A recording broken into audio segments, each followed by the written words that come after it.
Sasuke and Naruto are so similar, and yet they're so different at the same time. Kishimoto displays a very interesting ability in being able to draw similarities between characters while also being able to contrast them as vastly different from each other.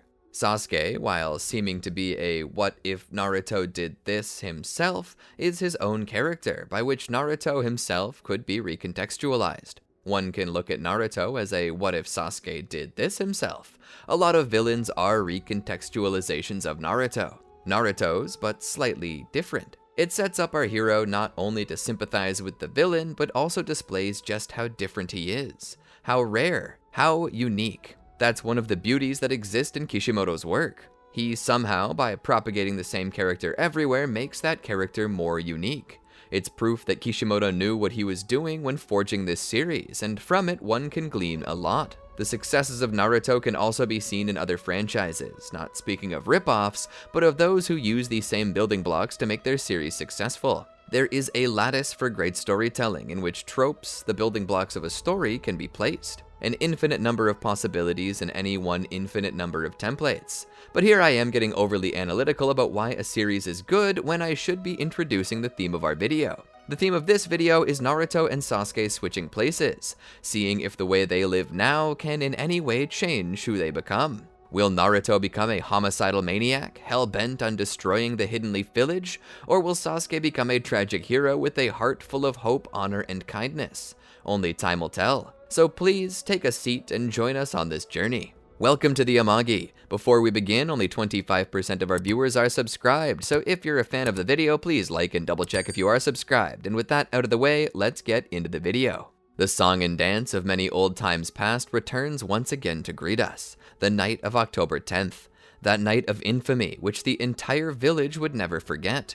For most what-ifs, this is the nexus of Naruto's origin, but not today. Today, something different occurs. Today, unto the fourth Hokage and his wife, a child is born. Under the soft candlelight, a spark of nostalgia awakens, in which Minato and Kushina are determined to name their child after the father of one of the men they respect the most. They decide to name him after Sasuke Sarutobi, the father of Hiruzen. Biwako was pleased to hear that, knowing that they honor her husband, the man she loves most. The child came out with the same blonde hair as his father, but his physical appearance was not like unto either of them. Quite the oddity, perhaps a soul mixed up in transition. Elsewhere, sitting under the awning of their family home, Itachi Uchiha looked up into the night sky. The air was chilled. They were but 21 days out from Halloween, one of the last holidays before Christmas. As he sat there, he thought about the meaning of these holidays and who celebrated them. He thought about why he had become a ninja in the first place. He was alone today.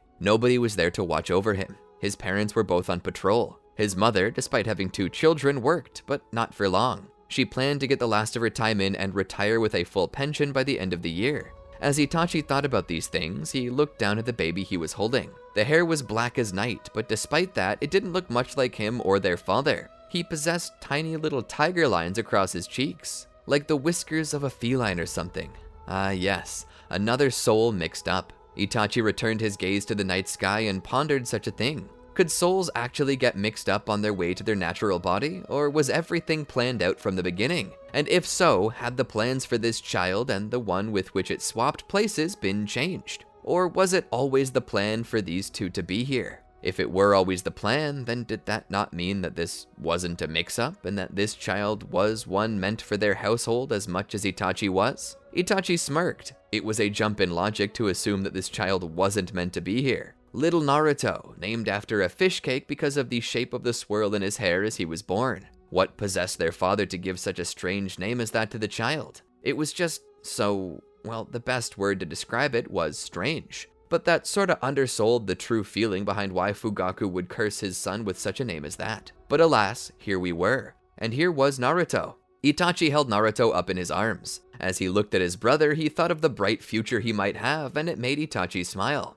But as if the very thought of a happy life brought on pure destruction, there was an explosion. Itachi jumped and nearly fumbled his little brother, panicking and pulling him into his embrace. The baby began to cry. As Itachi stood up, he saw the 9-tailed demon fox appear, its snoot rising above the buildings to the heavens above. Itachi witnessed it and took a moment to recognize. His mind was racing through all the possibilities, making as many connections as he could. The Ninetales was a tailed beast. The tailed beast was inside of Kushina. Kushina was pregnant and set to give birth tonight. The appearance of this beast was either intentional or accidental, which meant one of two things. The first, being the least likely, was that Kushina had betrayed them. But the second, more likely of the two, was that something was wrong with Kushina. As Itachi's heart began to come to grasp the situation and its meaning, he snapped back to reality. Hearing Naruto crying in his arms, he realized what his place was now. The village was in danger, which meant, being the eldest son in the house at current, emergency powers were allocated to him to make the best decisions on behalf of Naruto. He realized that he needed to find safety, to stay out of the way of the other shinobi who were fighting. His priority right now was Naruto, so Itachi, grabbing an extra blanket, wrapped his baby brother up in it for two reasons. The first being to keep him warm in the cold night air, and the second being to offer some extra cushioning should something happen that caused Itachi to accidentally drop him, or should falling rubble strike them somehow. Holding the little baby burrito in his arms, he began to charge down the road. He remembered from his emergency training for situations like this, where the shelter was. As he ran, he met up with Izumi, who was now currently making her there as well. "What's happening?" she asked. "Something bad." Suddenly, an eardrum-shattering roar could be heard. "What was that?" Izumi cried out in terror. "That was the something bad I was talking about," Itachi said. The two of them raced off. It was at about that time that Makoto, in full gear, raced up to them. "Mom," Itachi said, "what are you doing here? I thought you and Dad would be fighting the monster." "We were supposed to," Makoto said, "but the Uchiha were just given very specific instructions. We're to escort the villagers to safety." Makoto looked up at the beast and felt her heart quake. Not just at the sheer magnificence and terror of it and its power, but also at the idea that this had to mean one thing. Kushina was dead. "Come on, kids," Makoto said. "Watch out!" Itachi cried as a large boulder flung through the air began to lower to the ground, threatening to crush them all. Seamlessly passing Naruto off to his mother without Makoto even noticing it, Itachi rose into the air and struck the boulder with his hand, shattering it. Makoto was in awe of her son's strength. Itachi. Standing there, his fist bleeding from how hard he had struck the stone, he looked back. In a moment, Makoto saw in her son's eyes the same determination that existed in Fugaku's. "Come on," he said. "I'll protect us."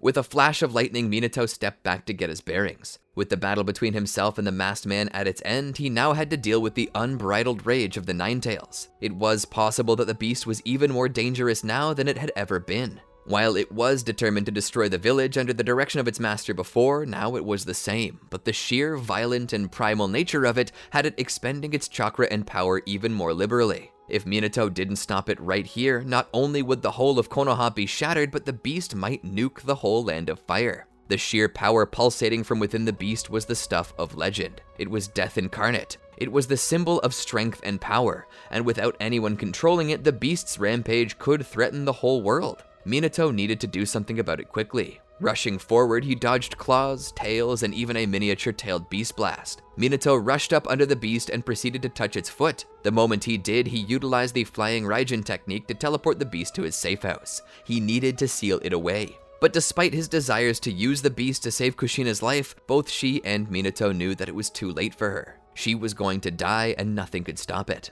The strain of childbirth mixed with the removal of her tailed beast was all but fatal. If perhaps she hadn't been so drained from bringing another life into the world, surely she could have survived with the beast restored. But as she stood there, a glaze in her eyes, Minato knew it was divine providence for her to even be standing. She was a goner, and the only thing they could do was ensure that future generations would be protected by the Ninetales, whether it wanted to or not. And now, as they had prepared Sasuke to take the tailed beast, all that was left was the sealing. Summoning the Shinigami, Minato prepared to seal it. Sealing half into himself, he sealed the other half into baby Sasuke. Minato and Kushina both got one moment to say goodbye before the Reaper took its share. Kushina and Minato both fell over dead, leaving Sasuke alone in the cold, only to later be found by Hiruzen and his men. And that seemed to be the end of it. Except it wasn't. Despite the attack from that night barely lasting 30 minutes, the effects echoed on into years. The Ninetales had stolen the precious lives of many Konoha citizens, and the people demanded retribution. They demanded closure, and those responsible, or considered to be responsible, were treated like garbage.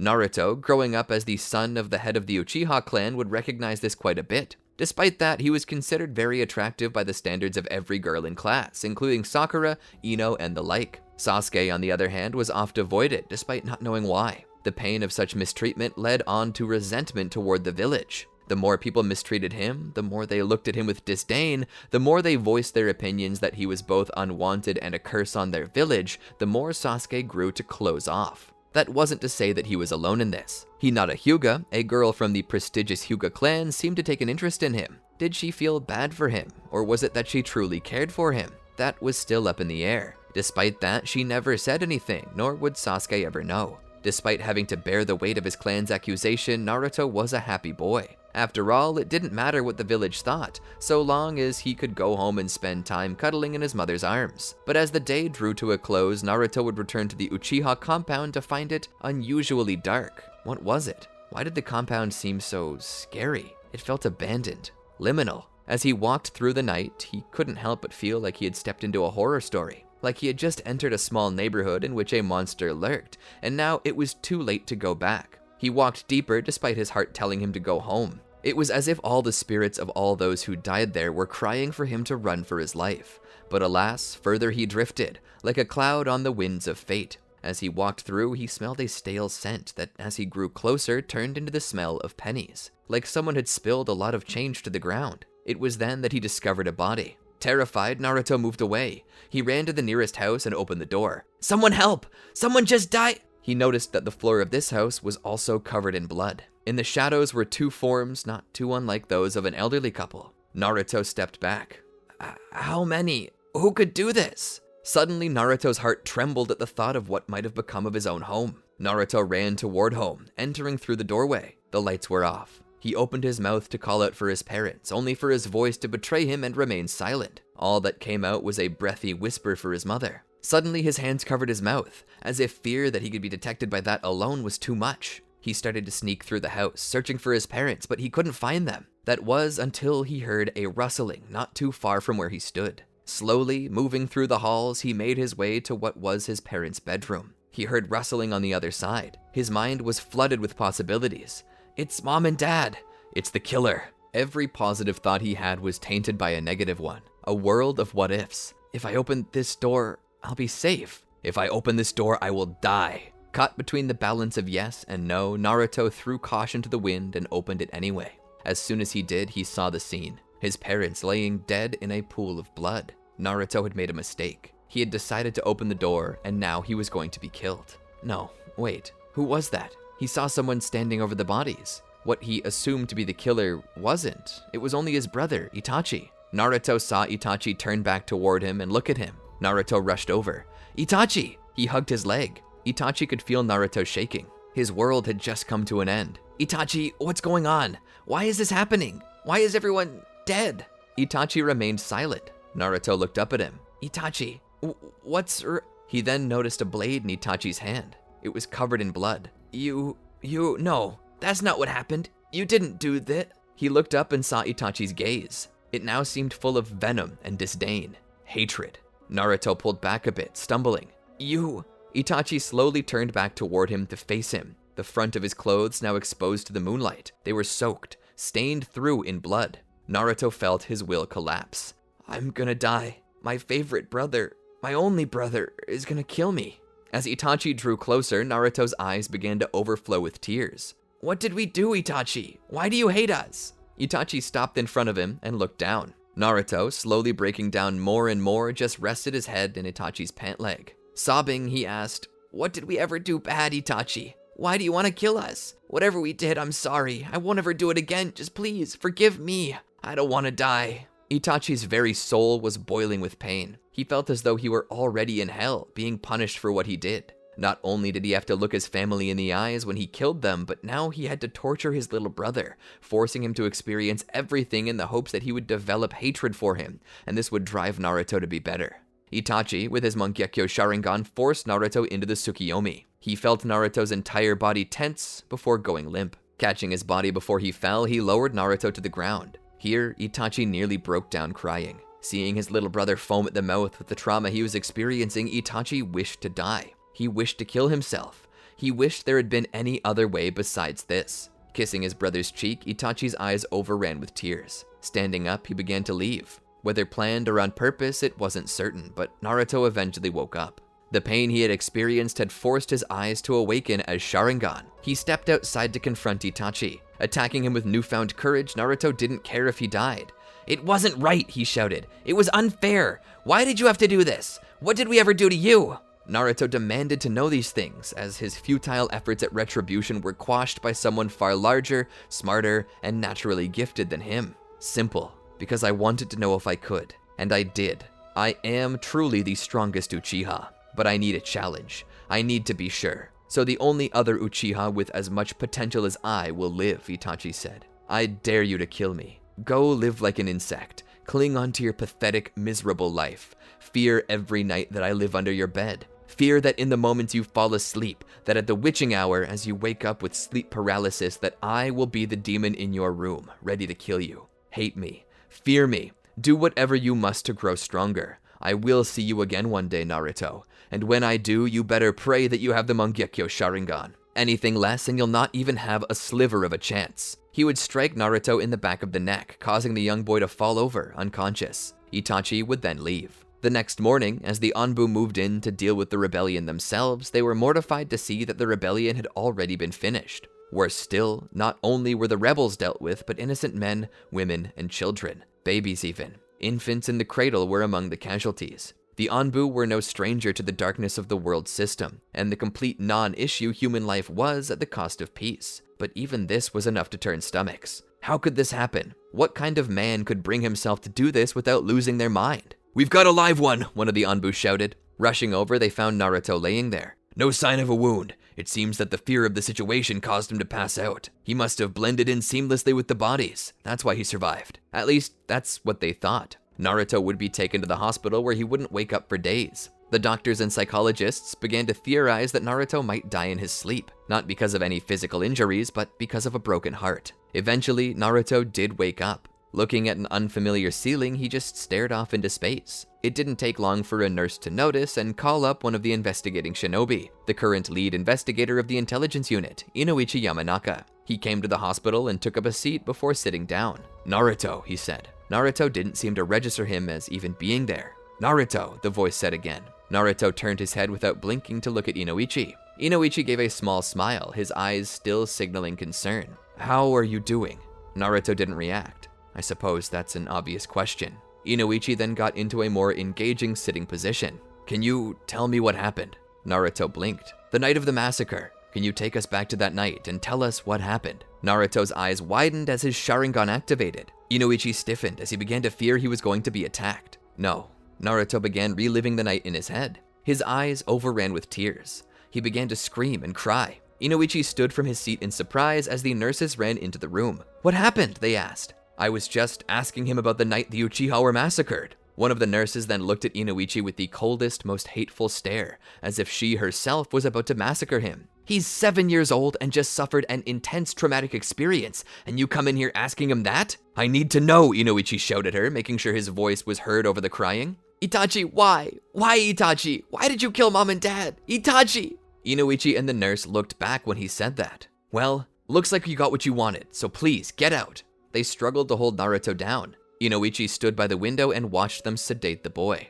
Itachi killed the Uchiha, but that doesn't make any sense. Why would he do that? The case was open and shut. The culprit and motive were discovered, but neither they nor the profile seemed to match Itachi's personality. The real mystery was what changed in Itachi to cause this. But now that Itachi was a rogue shinobi, there was no real asking him, was there? So the file was simply logged and put away to gather dust. The village, despite being certain the Uchiha were responsible, did not wish for this to happen. Due to this, they tended to lay off of Naruto, even going so far as to trying to cheer him up, but he was hardly consolable. With trauma like that, only time could heal the wound. At around that same time, Sasuke was seeing more hatred poured upon him for the attack. With the Uchiha clan decimated, people no longer had to share their hatred. It could all be focused on Sasuke now. On one special occasion, Sasuke would be struck out of the blue by one of the villagers, a teenager who could hardly remember the Ninetales assault, but whose parents spoke negatively of Sasuke. He began to carry on their hatred in an unfounded manner, refusing to show any kindness,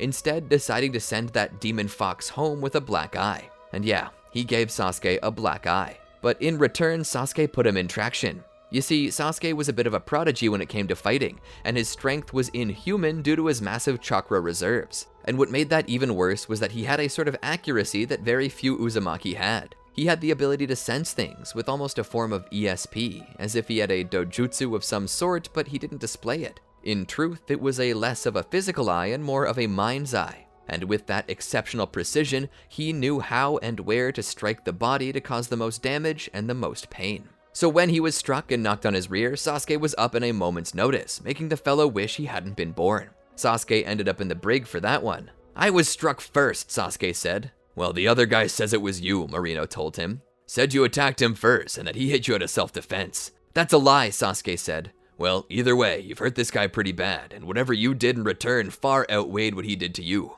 Multiple organs bruised, some ruptured. You took away the kid's ability to reproduce, too. You kicked him that hard." Sasuke sat there and thought about it.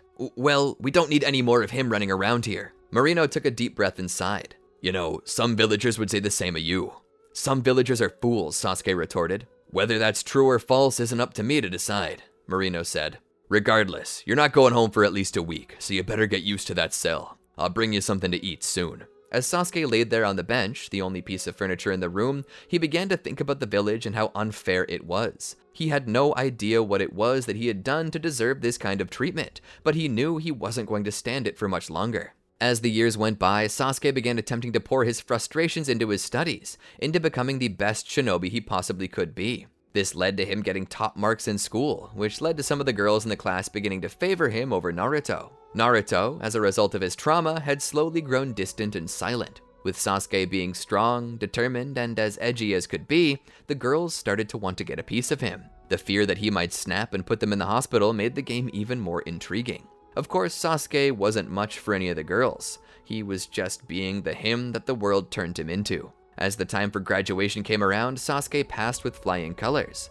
Naruto, despite having the Sharingan, was hard-pressed to pass due to his trauma taking his mind away from schooling. His therapist began working overtime to get him to understand that what happened to him was bad, but that his future was on the way, and that he couldn't live in the past. Naruto tried his best and eventually would manage to pass the test. He would get ready to be placed on a team, and when he was put on Team 7, a team that consisted of Sasuke, Sakura, and Kakashi. Kakashi Hatake would be their jonin.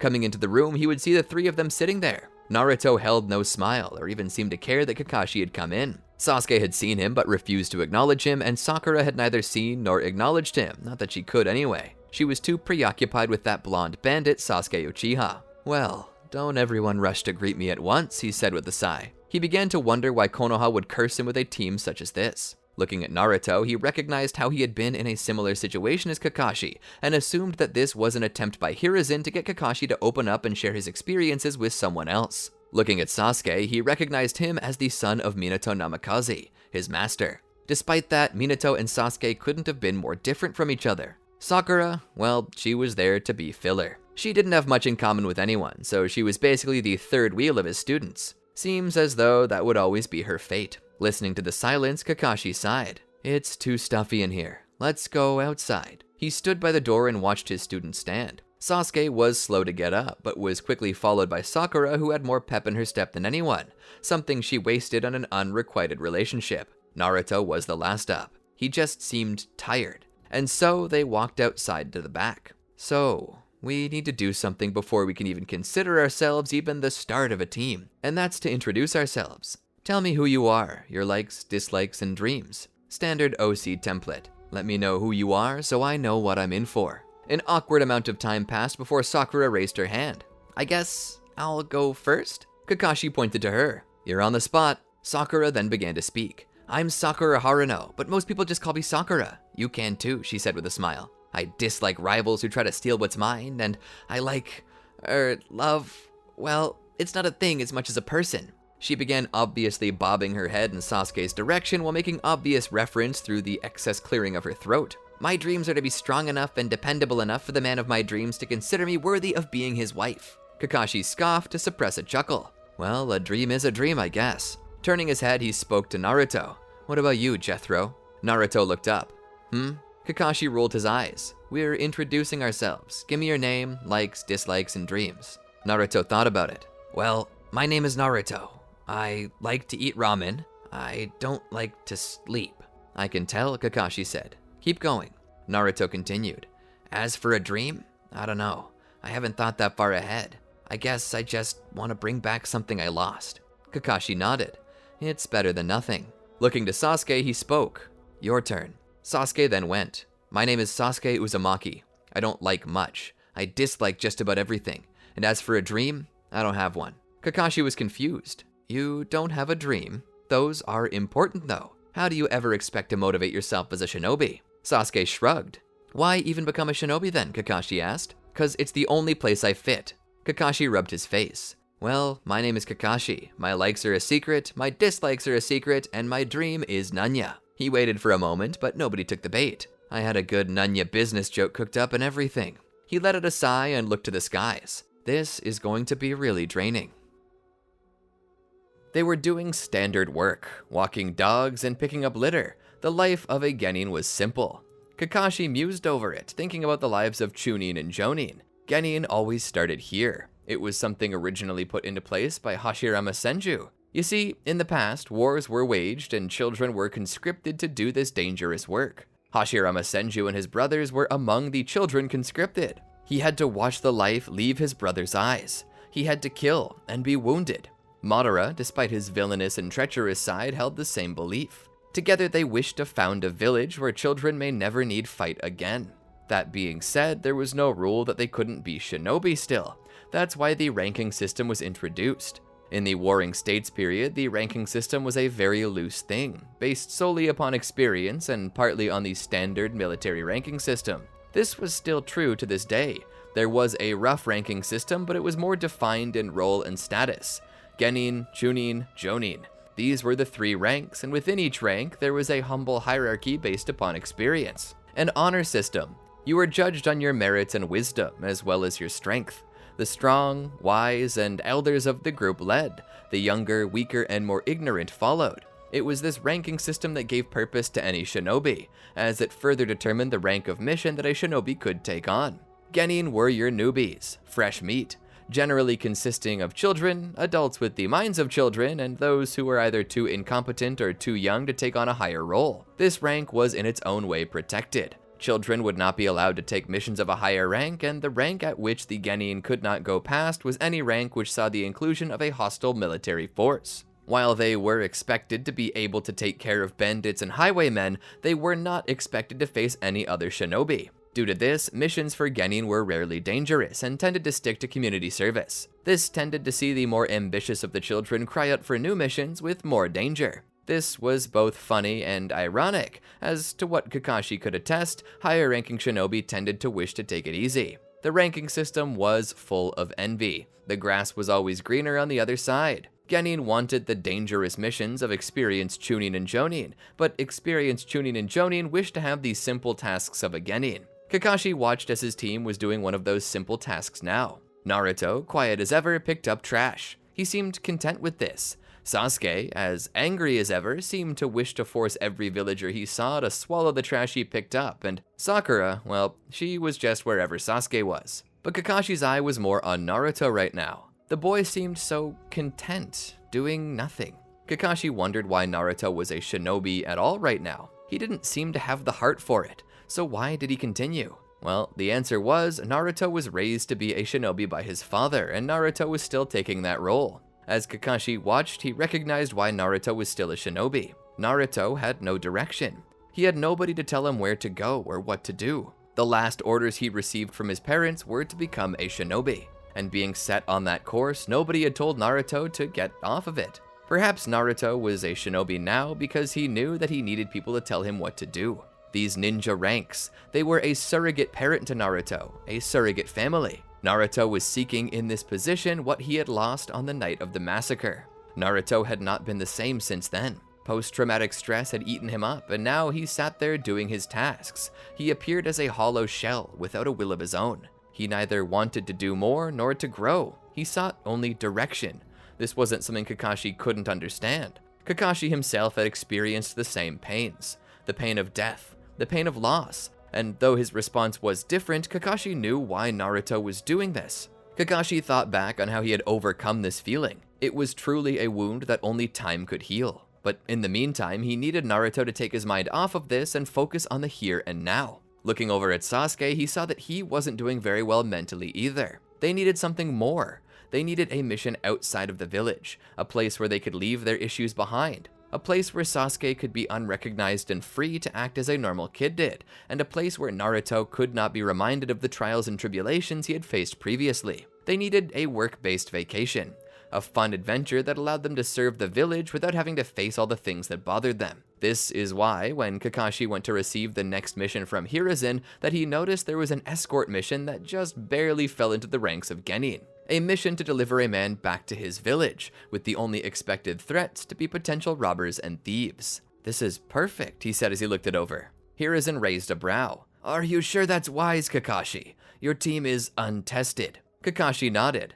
"It is. My team is very emotionally unwell. They're children who have experienced the world in ways most children never do, and that's caused them to develop anxiety and stress. I think that it would be best for them if I took them somewhere outside of the village, with a new objective that they can focus on. An objective that gets their minds off of themselves and right onto the here and now. Something fun that they can enjoy. Naruto and Sasuke are both suffering in two very different ways over the same issue: loneliness.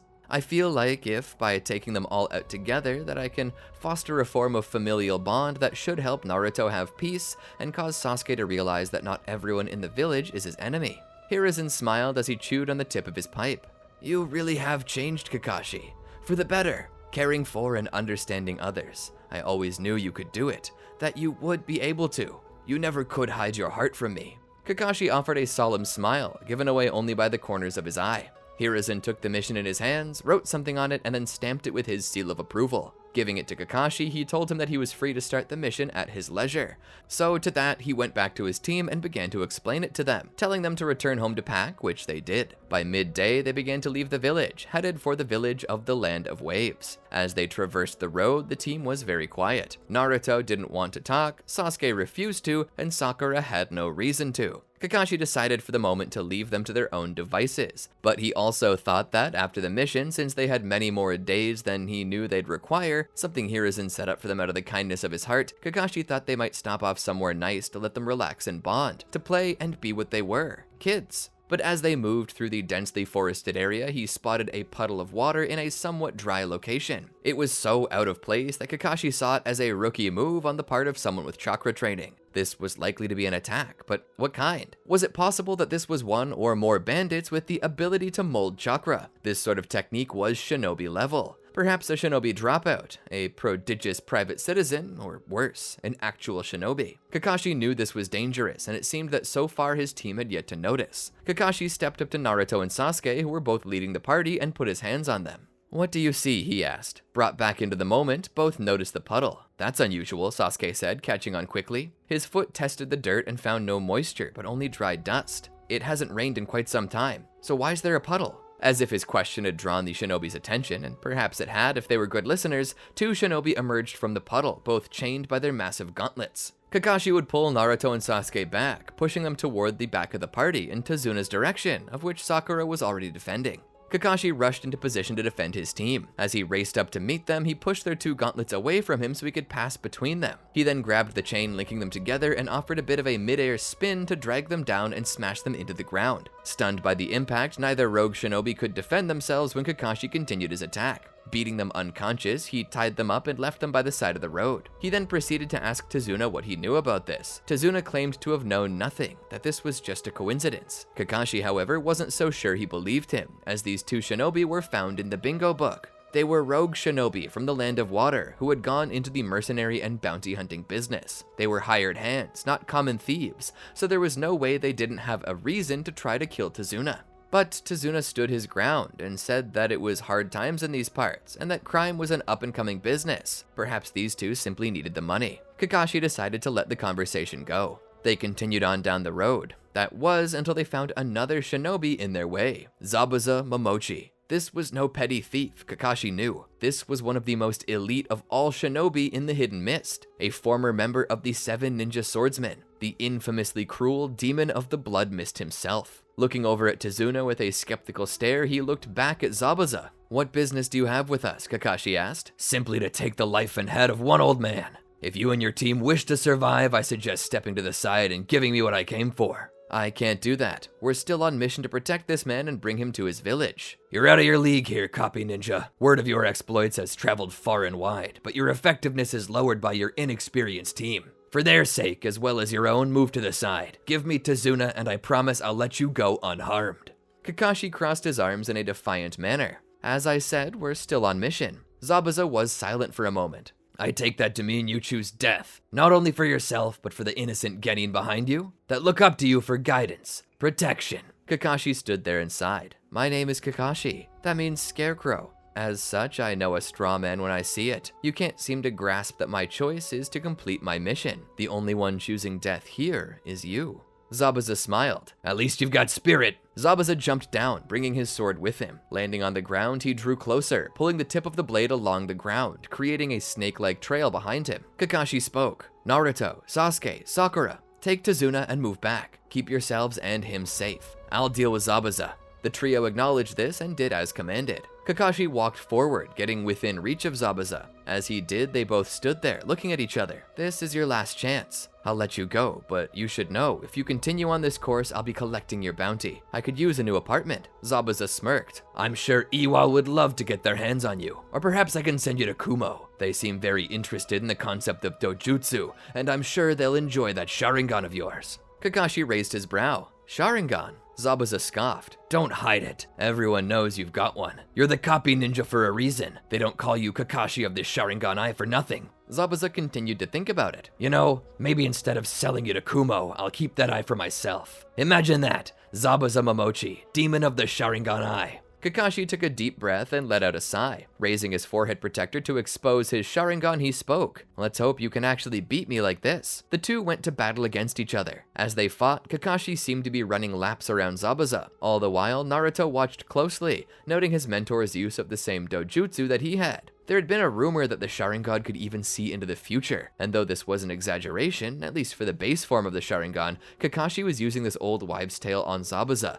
trying to stoke his superstitions, make him lose hope. An adversary that lacked hope was one easily trounced. To that end, Kakashi managed to both mimic and complete the water dragon bullet technique far more quickly than even Zabuza, who originated the technique. Kakashi thought he had it all sewed up, but that's when Zabuza conquered his superstitions and began to take the lead. By the end of it, after creating a dense fog, Zabuza managed to lock Kakashi away in a water prison. Kakashi had no way to escape so long as Zabuza held his hand to the sphere. Kakashi looked over and saw his team beginning to panic. Sasuke was the first to rush forward, though Naruto soon after followed. However, despite their desire to help them, their cracked mental states kept them from fully committing to any plans. Naruto's confidence was too low and Sasuke's was too high. Kakashi knew Sasuke couldn't do it alone and would be killed. I don't know if I have enough chakra left, but I could at least try, Kakashi thought to himself as he began to gather his chakra. He didn't have much left, as the Sharingan drained more of it than it should in one with transplants. He had only one last chance, and that was the Mangekyo, but the use of that would suck up so much chakra that he could possibly die. But there was no other choice. He had to do it. Calming himself, he activated the Mangekyo Sharingan. He didn't have enough chakra to teleport all of Zabuza, so he focused on the one thing he was required to, his hand. While Zabuza was too busy paying attention to Sasuke and Naruto,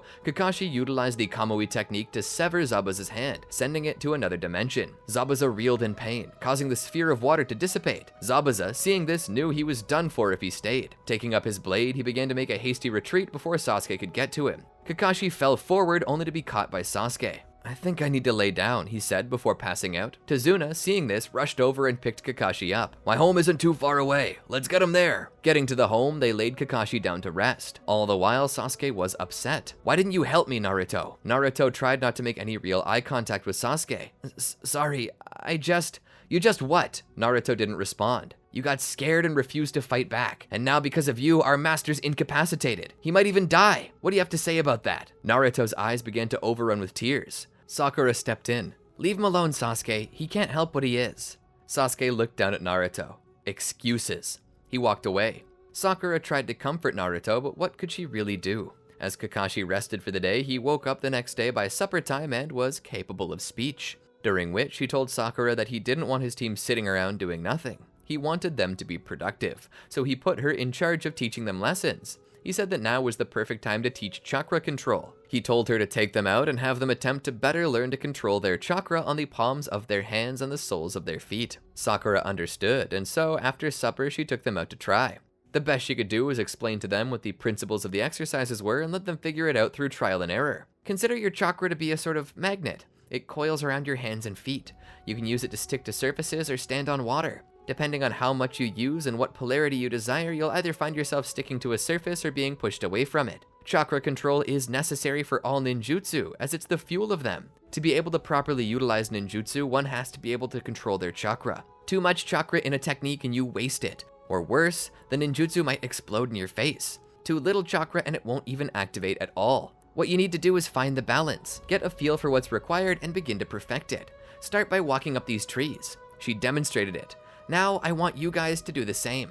They began. Immediately, Sakura noticed the issue. Sasuke used too much chakra and Naruto didn't use enough. Naruto, increase how much chakra you use. Sasuke, reduce your volume. They continued to work on it, but didn't seem to be getting anywhere. At a certain point, Sakura seemed like she might fall asleep. Finding a place to sit down, she rested her eyes while the two worked on this further. As they did, they hit the ground again. Naruto, growing frustrated, activated his Sharingan in determination, but he didn't seem to get anywhere. In fact, he did worse than before. Despite this, Sasuke noticed. You've got the same dojutsu as our master. Naruto looked over and nodded. Where did you get them? Sasuke asked. I was born with the potential to awaken them. It's a part of my clan. Your clan? Sasuke asked. Naruto nodded. The Uchiha. Sasuke thought about it. They sound familiar, but why can't I place where I've heard of them? Are they a large clan or relatively small? Naruto looked down.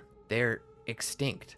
I'm all that's left. Sasuke seemed confused. No family? No parents or siblings? The mere mention of such a thing seemed to set Naruto off emotionally. This was something that Sasuke noticed. Naruto felt his heart race, his breathing quickened. It was as if he were back in the moment. Sasuke realized Naruto was beginning to have a panic attack. Naruto! Naruto looked over at Sasuke, who then spoke to him. You're okay. Naruto slowly began to calm a bit. He took a deep breath and stabilized himself emotionally. He tried to control his emotions as he spoke. My family is dead. All killed. The whole clan. I watched it happen. I see it every night. Is that why you don't sleep? Sasuke asked. Naruto nodded. Every time I close my eyes, I see the same scene play out in my head. Murder, death, screaming in terror. I watch my parents die by the hands of my own... Sasuke's interest was piqued by what Naruto failed to say. Your own what? Naruto looked like he might break down into tears. My own brother. Sasuke was appalled. You mean your own brother was responsible for massacring your entire clan? Your family? And you watched him do it? Naruto's eyes began to run over with tears as his body began to panic again. He nodded. My brother demanded that I become a small shinobi and prepare, because he said he would come back at a later time to kill me. He said that without the Mangekyo Sharingan, I'd have no chance. I would die. Naruto looked like he was about to have a breakdown. I need to know how Master got his Mangekyo Sharingan. I need it or I'll die. Sasuke began to understand why Naruto was the way he was. He had come so close to death before, and now he was terrified. He was fighting demons in his own head every day, and that was draining him of his vigor and vitality. I guess we're both similar in a way, Sasuke said. We've both been done wrong by people who are supposed to love us. The village treats me like I'm a devil or something. I don't know why. Naruto looked up. I'm sorry. I don't think you're a devil, whatever that's worth. Sasuke smiled. Thanks. Naruto looked down. I don't know when Itachi will come back. I don't know when he'll try to kill me. He looked over at Sasuke. If I die, will you promise me that you'll look over my parents' grave? I don't want it becoming overrun with weeds. I don't want the Uchiha to be forgotten. Sasuke shook his head. You won't die. I'll make sure of that. We'll figure it out. I won't let your brother kill you. Naruto smiled. Thank you, but I don't know what you can do to stop him. He was strong enough to kill all of the best shinobi in the village. I don't even know if Kakashi-sensei could beat him. Sasuke sighed. We'll figure it out, Naruto. Nobody's gonna let anything happen to you. Sasuke stood and walked over to Naruto. Extending his hand out, he took him by the hand and raised him off the ground. Now, let's finish our training. All the while, Sakura had one eye just barely open, watching and listening to it all, her lips slightly curled up into a smile.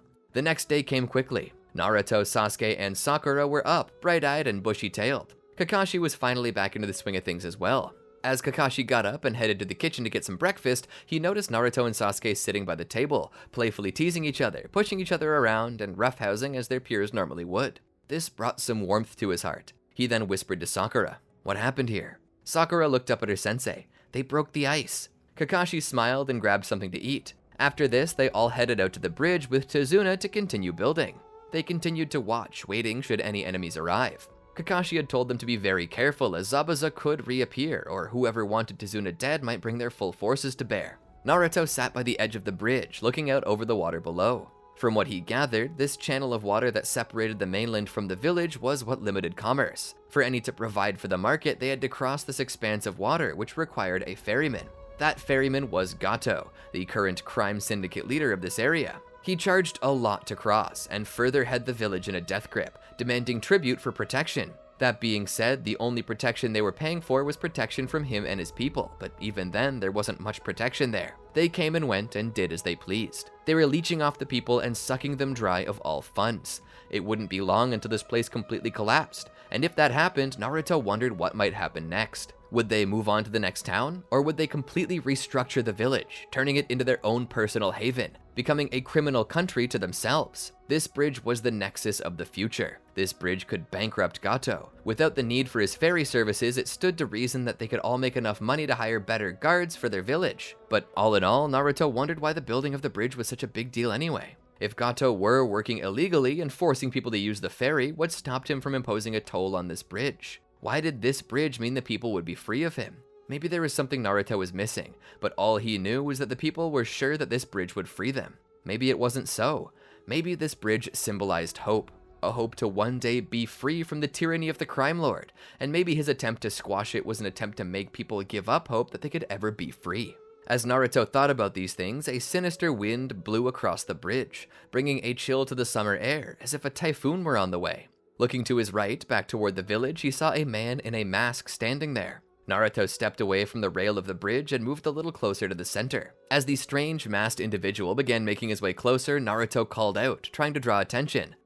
Guys! Everyone turned to look at the approaching shinobi. As Kakashi turned to look, he suddenly sensed something behind him. He ducked his head. As he did so, a massive blade swung across, barely missing his head, taking a few hairs off the top. Kakashi stepped forward and looked back to see Zabuza standing there, one hand holding his blade and the other wrapped up from having lost everything below the wrist. "I'm surprised you can still fight," Kakashi said. "You should have cut your losses and went home." Zabuza scoffed. "I can't leave until I'm paid, and Gato isn't the only one with a debt to pay. I don't plan to leave until I give you an amputation to match mine." "Sorry, I like my hands," Kakashi said. "You can keep your hands. I'm gonna take your head." Zabuza swung his blade again. Elsewhere, Naruto and Sasuke were preparing to face Haku. The masked boy held between each finger a senbon. This was an unusual weapon to say the least. They weren't normally fatal and had a very high accuracy requirement to be effective, which either meant that this boy was a non-threat or was perhaps the most threatening shinobi on the battlefield. Naruto activated his Sharingan, assuming the latter just to be safe. It was a good thing he did too, because as the senbon rushed past, Naruto could tell that had he and Sasuke not dodged, they would have struck vital organs. But as Haku grew closer, it was becoming harder and harder to deal with. "You move around too much," Haku said from under the mask. He then began weaving hand signs, which summoned a giant dome of mirrors made from ice. This was Haku's signature move. Merging into one of the mirrors, he appeared in the reflection of every other mirror. Sasuke looked around, uncertain where Haku was coming from. All the while, Naruto's Sharingan was scanning the area, searching for the real Haku, but he couldn't find him. "Where is he, Naruto?" Sasuke demanded. "I can't tell," Naruto said, a slight panic in his voice followed by anger. Anger at his own uselessness. The senbon began to fly. Naruto dodged out of the way, but Sasuke took one to the shoulder, causing his left arm to go limp. Naruto was shocked. When the next volley of senbon came for them, Naruto once more dodged, but this time threw some kunai to cover Sasuke. He knew that he couldn't keep this up forever.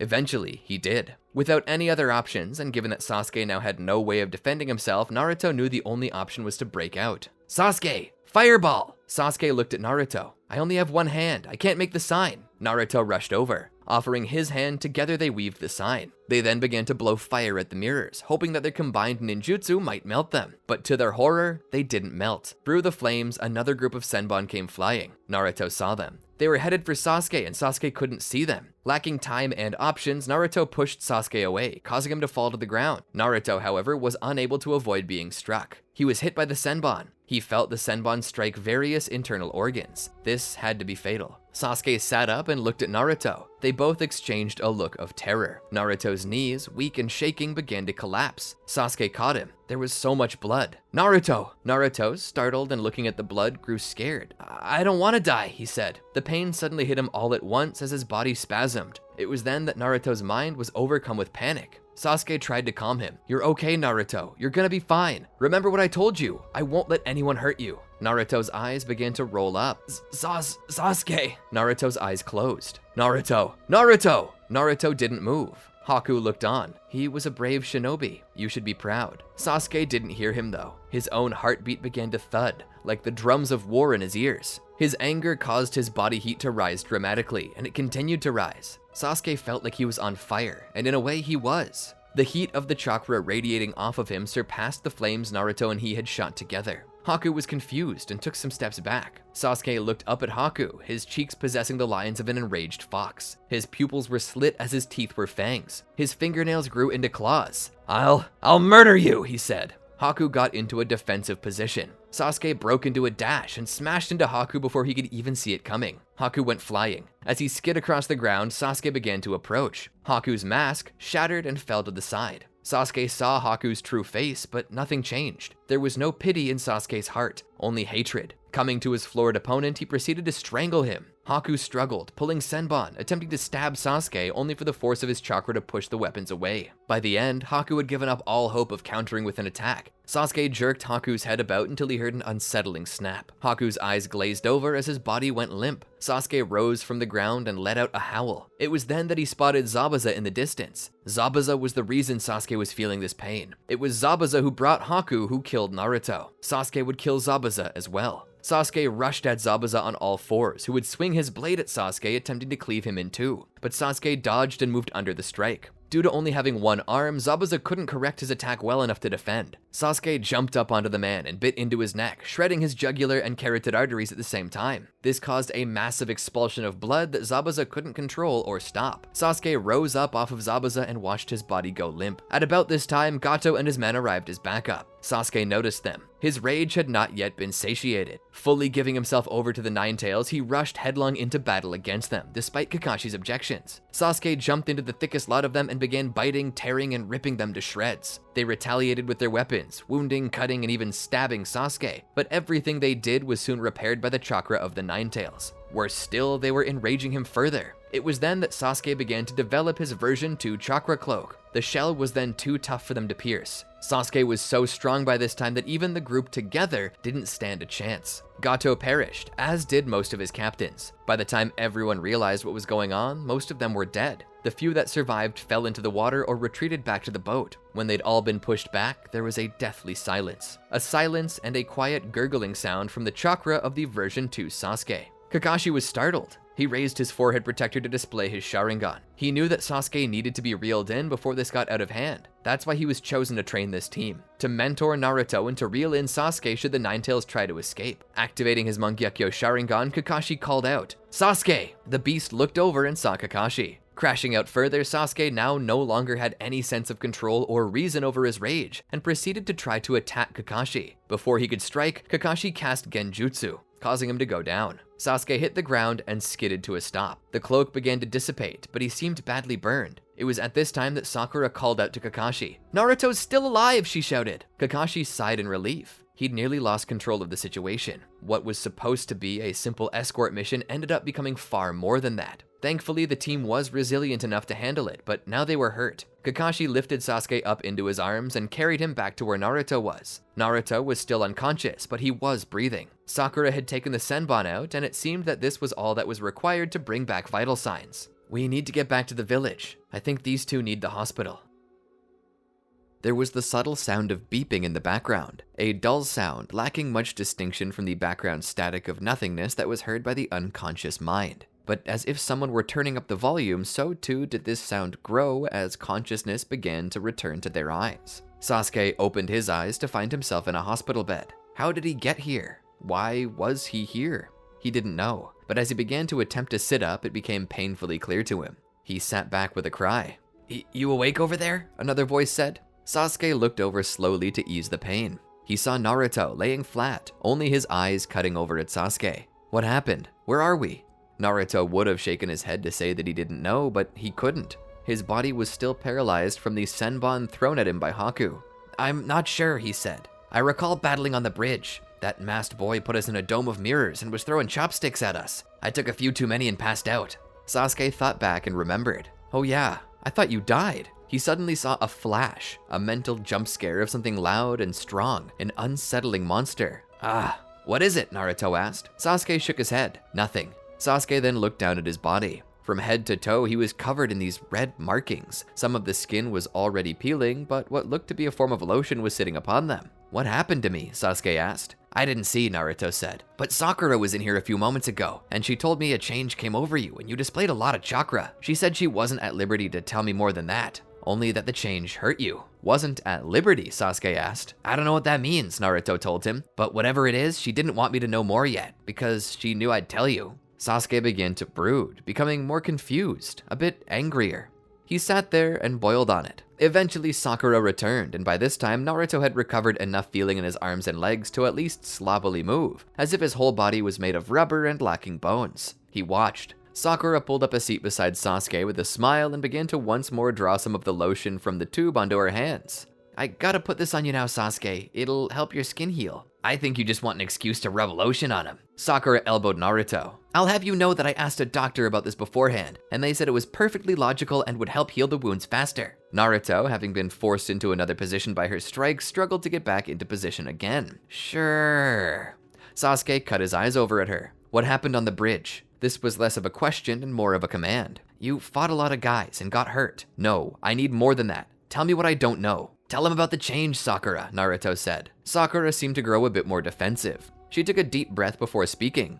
A change came over you, and you put off a lot of unusual chakra, stronger than most. Your body couldn't handle it because it was so violent, and you suffered burns across the most of your body. What change? Sasuke issued another command. Sakura looked up toward the ceiling in thought and anguish, wondering why Sasuke had to keep asking questions. I'll tell you like I told Motormouth Naruto. I'm not yet at liberty to tell you. Not at liberty, Sasuke said. How can you not be at liberty? It was me who changed. Who holds the authority to hide me from my own actions? I can't talk about it, Sasuke, for very specific reasons. I need you to understand.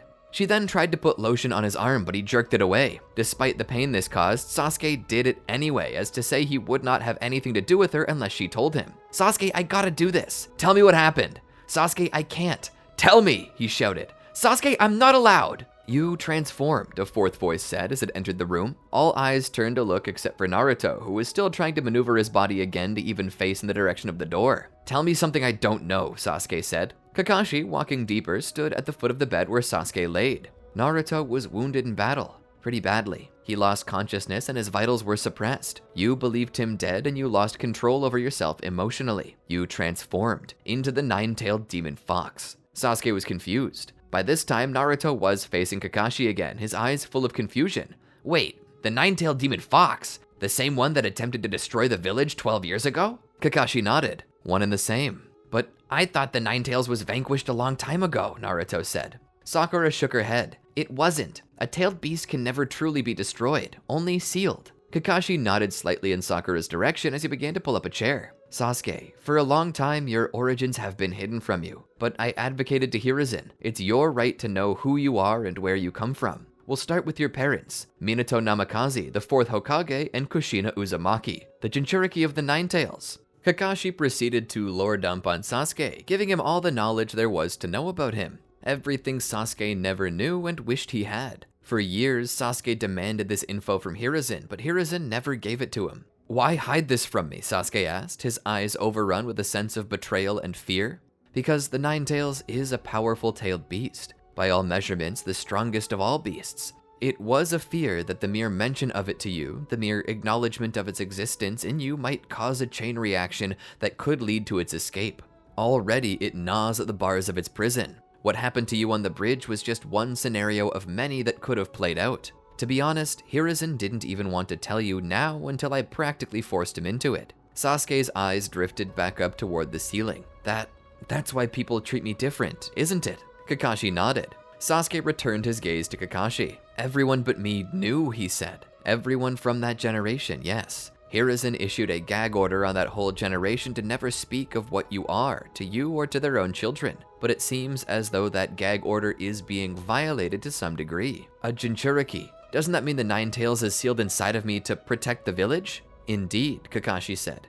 It's sealed inside of you to protect the village and to be used in times of war, to secure peace and victory within the borders of our nation. That makes me a patriot. That makes me a human sacrifice who gave up everything, even his own body, for this village. And they still hate me. Why? Kakashi spoke. On the day you were born, it broke free. A lot of people died. The village can't forgive the Nine Tails, and by extension, that hatred falls to you, its new bearer. But that's not fair. I didn't do anything. I lost things that day too. I lost everything. Kakashi nodded, but the village can't see past its own pain long enough to acknowledge that. The sad truth of the matter is, their reason for hating you isn't logical. It never will be logical. It's based purely and entirely on emotion. This village needs a place to put its pain, and since there's no other person to put it on because the Nine Tails is sealed away, that hatred and fear falls to you, the successor of the beast's power.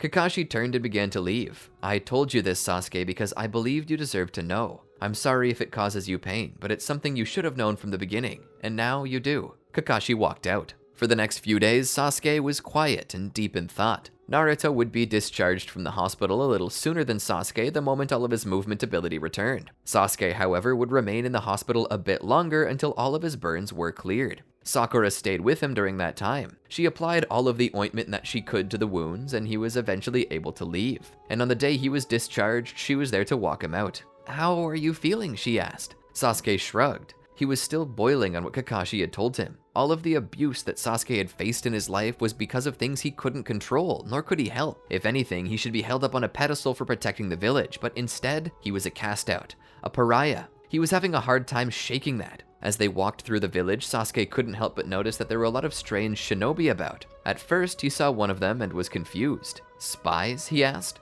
Sakura shook her head. "No, they're here for a national event." "What event is that?" Sasuke asked. "That would be the Chunin exams," she said. Sasuke looked back. "The Chunin exams are soon?" Sakura nodded her head. "They're about to begin. All of the genin that each village believes are ready have been sent here to attend in hopes that they can display enough ability and aptitude to be promoted to the next stage of shinobi."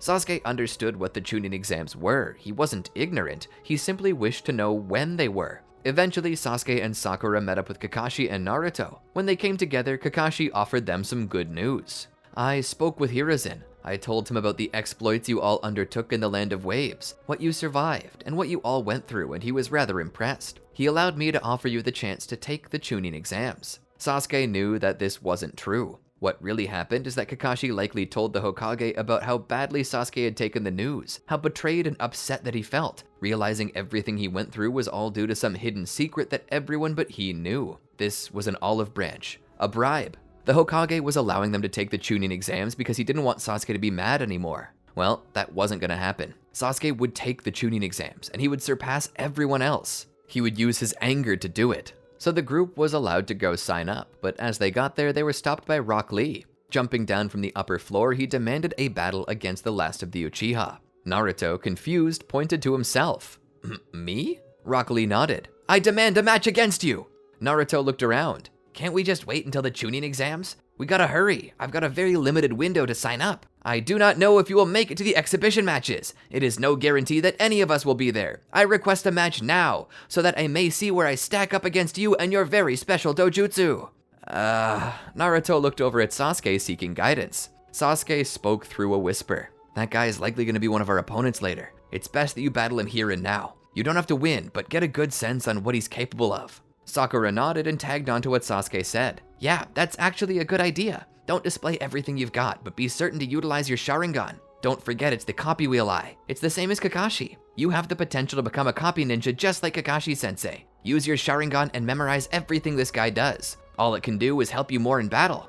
Naruto nodded. He slowly stepped forward toward Lee. He closed his eyes for a moment, took a deep breath to clear his mind. He then concentrated and opened his eyes, displaying two Sharingan, the inheritance and legacy of his clan. Lee, getting down into a defensive position, beckoned Naruto to draw closer. "What do you know of this guy?" Sasuke asked. Sakura began to whisper. "I know he's part of Team Guy. I know that because Tenten's one of my closer friends. She told me that besides herself, she's got a Byakugan prodigy named Neji on her team, and a Ninjutsu Kali Challenge teammate who has displayed a higher aptitude than most for taijutsu. Then this Lee guy will fight primarily with taijutsu techniques." Sakura nodded. "That seems to be a weak suit for Naruto as far as I can tell, but maybe with his Sharingan he can figure out a few techniques that he can use to help him out. Either way, this match can't hurt. As the match began, Naruto rushed at Lee and prepared to strike him, only to be completely cast to the side, using his own momentum. You're too eager to attack and are not paying proper caution. Sometimes speed is your ally, but only when you know how and where to use it, Lee said.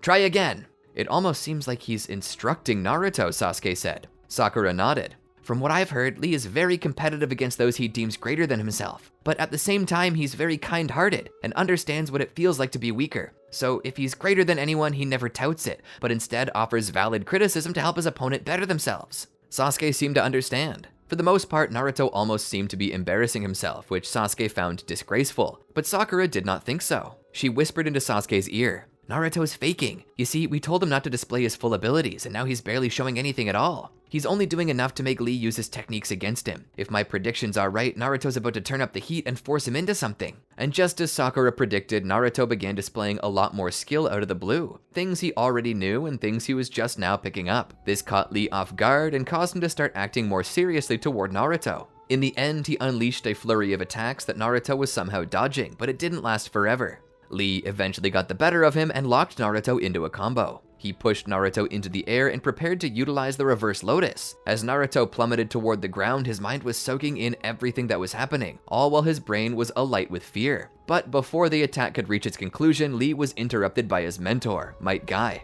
Naruto got lucky, but thanks to that, he attained a lot of new skills. A pathway to the secret of rapid growth was unlocked for Naruto, who now saw what it took to succeed, and because of that, he realized that he should be using his Sharingan more often. As they made it to the arena where they would enter to join the Chunin exams, they signed up just in time before entry was barred. Naruto, Sasuke, and Sakura would then wait for the beginning of the exams. On the day that the exams were set to begin, Naruto, Sasuke, and Sakura made it there rather early, and were surprised to see just how many genin from other villages had made it. Wow, that's a lot, Naruto said. This is more than just a standard test, Sasuke said. It's a show of power. These are the best genin their villages have to offer. These exams are a chance for each village to prove their superiority. As they prepared for the first exam, they mingled a bit. Naruto came across Kabuto, who seemed to have a card for everyone. Asking about it, Kabuto showed him. Naruto, looking over it all, realized that it had a lot of important information on it, so he began scanning every card with his Sharingan to copy the information more photogenically. Naruto and Kabuto seemed to be getting along well until Dosu and his Sand Shinobi appeared and began to bully them. Using some strange ability that Naruto couldn't fully understand, Dosu attacked Kabuto, somehow making him become sick. Naruto tended to Kabuto, who said he was okay, and so Naruto and his team would begin the exam.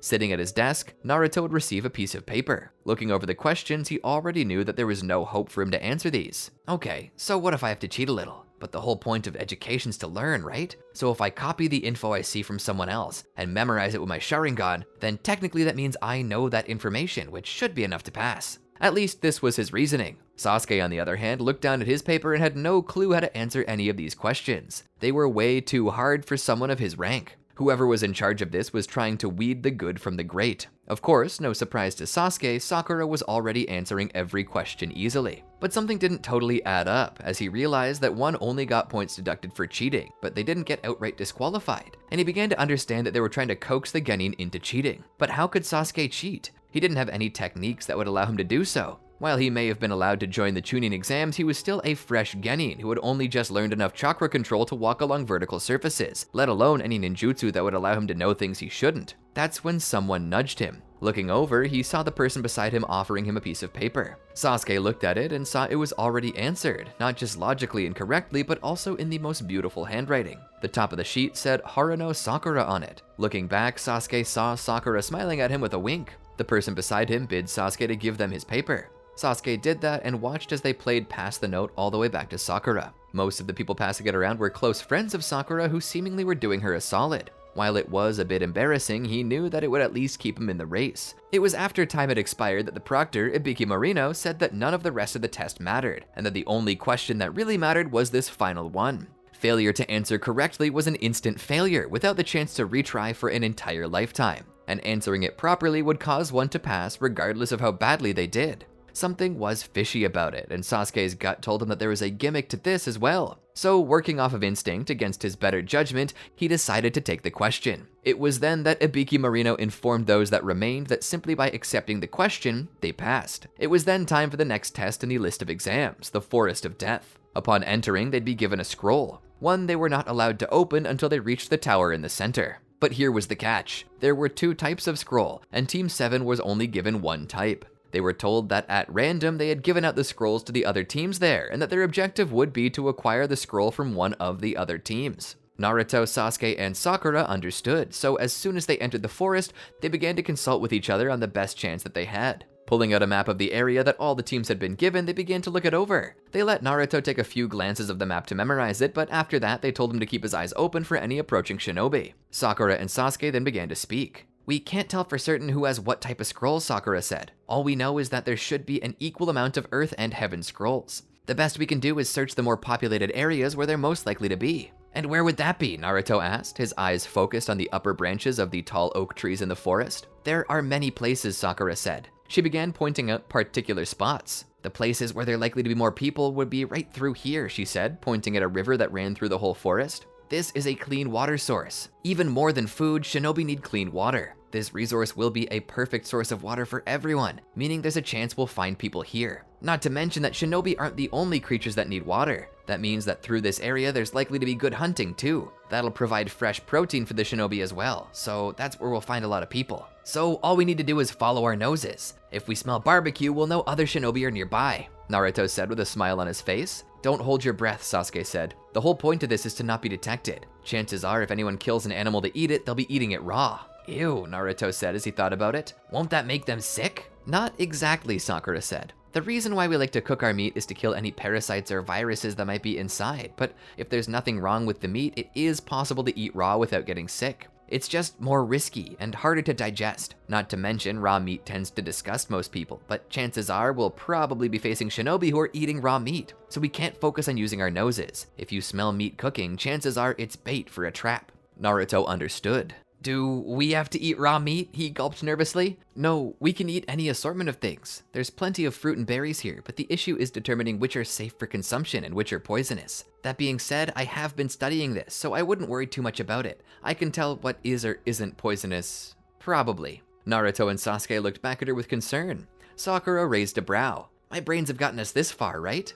Sasuke and Naruto nodded. "Then should we head out?" Once more, the boys nodded. Entering the trees, they began to search for any place where they might find shinobi to take their scroll from, but as they did so, they had a little bit of bad luck. They had a harder time than they anticipated finding anyone. "So, what's up, Sakura? I thought you said there'd be people by the river." She thought about it. "Logically, there should be, and there still may be, but we also need to take into account the variable that the other shinobi might be just as smart as us. And as important as it is to get a scroll, it's also important to keep others from getting yours. That means being unexpected. There's a chance that there are no shinobi near the river because they know it's the most obvious place to be." Sasuke thought about it. He jumped down into the clearing. "Then we try a new strategy." "And what's that?" Sakura asked. "We walk into a trap." "I can't even tell you how dangerous that is, Sasuke," Sakura said. "I know, but the whole point about getting a scroll is that we need to find somebody first who has the scroll we're looking for. Wouldn't it be easier to let them find us?" he asked. "Yeah, it would, but the issue is when we let them find us, we're at the disadvantage. They'll be able to spy on us and launch an attack from anywhere, and we won't be able to counter. We'll be at their mercy," she said. Sasuke shrugged. "Whether we win or lose is going to be under the same conditions of if we had the advantage. In the end, this is a test of skill, and while there may be shinobi who are stronger, there are also those who are weaker and likely more headstrong than us, so I say we give our plan a go." Naruto then spoke. "I can't lie, he makes a good point." Sakura kept switching her gaze between Naruto and Sasuke. "You two know they made us sign a waiver, right? People can and possibly will die, or at least be mortally wounded here. We're playing with our lives," she said. "I understand that," Sasuke said. "I'm willing to take the risk. If you're not, then get out of here." Sakura lowered her head in defeat. "Fine, we'll do it your way." Sasuke smiled. "Good." Turning back to the forest, he shouted as loudly as he could, "We have the Heaven Scroll! If you're looking for a Heaven Scroll, come and get it!" Sakura cringed at the shouting. "No turning back now," Naruto said. They waited for a while, but not long. Eventually, someone appeared. A lone shinobi. Sasuke looked around and scoffed. "Where's the rest of your team?" he asked. "I don't need them to take you down," Shiore said. It was then that the long snake-like tongue that existed within Shiore's mouth began to appear. It was unsettling to all who were there, but Team 7 got into a defensive position. It was then that the shinobi began utilizing a very powerful mental attack. As soon as he did, Sakura gasped. Her heart rate was spiking, her breathing had quickened, and she began to sweat intensely. She felt like she was dying. "What's happening?" Naruto too was struggling, it seemed. Tears had begun to enter his eyes. Sakura grabbed at her chest like she was having a heart attack. What's going on? Genjutsu? No, that isn't it. I'm having a panic attack. Sasuke was scared stiff. He could hardly move. Sakura found herself frozen, as did Naruto. His prey, now unable to move, Shiore began to grow closer to the group. Each step he took, Sakura felt like her heart might stop. Now having the distance, Sakura's mental and physical strain had reached its limit. She let out a gasp as her eyes rolled up in her head. She fell backward. "Sakura!" Naruto cried out, his own panic now getting the better of him. Tears streamed down his cheeks liberally as his nose began to run. His own breathing had intensified and became audibly distinct. Shiore drew closer. How Naruto didn't pass out, he didn't know, but he remained conscious all the way up until Shiore was within physical range of him. Crying like an infant, Naruto resisted the urge to beg for mercy. Not that he would have received any if he had. Suddenly, Shiore's neck extended like a snake, coaxing a cold, ghostly moan from Naruto. As soon as his fangs sunk into Naruto's neck, he gasped. Freeing himself from his freeze, his hand reached his neck. "What did you do to me?" he asked. Shiore smiled. "I think I want your eyes." Suddenly, the pain from Naruto's wound set his nervous system ablaze. Naruto cried out in agony before falling over. At this point, Sasuke was reaching his mental limit, and now that Naruto was knocked out, he knew that he was the last target Shiore would focus on. Sasuke was regretting calling out for a challenge, but as Shiore drew closer, he felt his mental state snap again. He felt a deep and powerful flame from within begin to rage and explode outward with a powerful roar. Sasuke roared with it as his body was overrun with crimson chakra. Suddenly, movement was no longer an issue for him, nor was fear. Something far scarier and far more powerful existed within Sasuke, and he was now using it.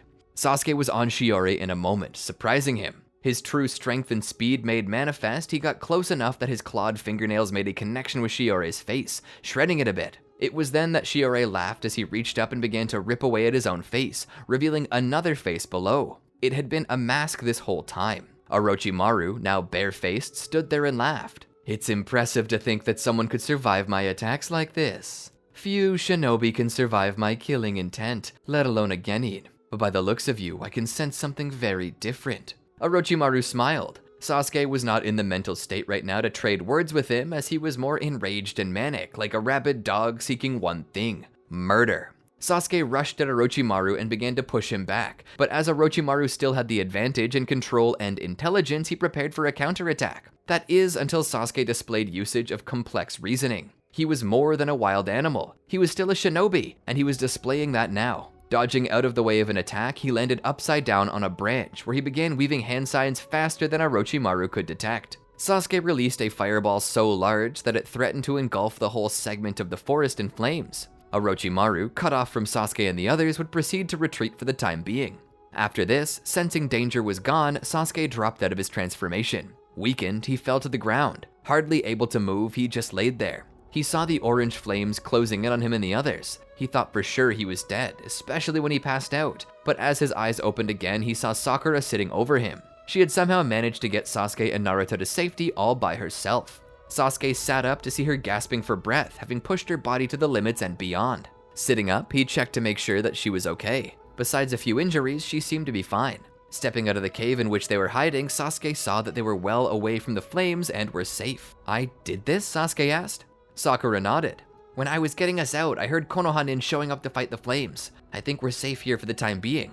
"They won't interfere with the test though," Sasuke said. "So even if we did get attacked near the fire, they'd be unable to help us." Sakura thought about what Sasuke was saying and nodded. Not long after, Team Dosu showed up to try to assassinate Naruto in his sleep, believing that only they should be favored as the new vessels of Orochimaru. But Sasuke, now managing to control his initial Jinchuriki cloak, manages to match and push them back. That's when an enraged Naruto woke up. Utilizing the cursed mark of heaven, he manages to push Team Dosu off of them, but not before Sasuke can secure their Earth Scroll. They manage to calm Naruto down by reminding him that he's safe. They then all head to the center of the arena where they'd meet with Iruka, who would congratulate them on their completion of the second exam. Sakura informed Iruka about what happened, and Iruka informs them that there had been an incident where Shiore's body was found dead and lacking a face.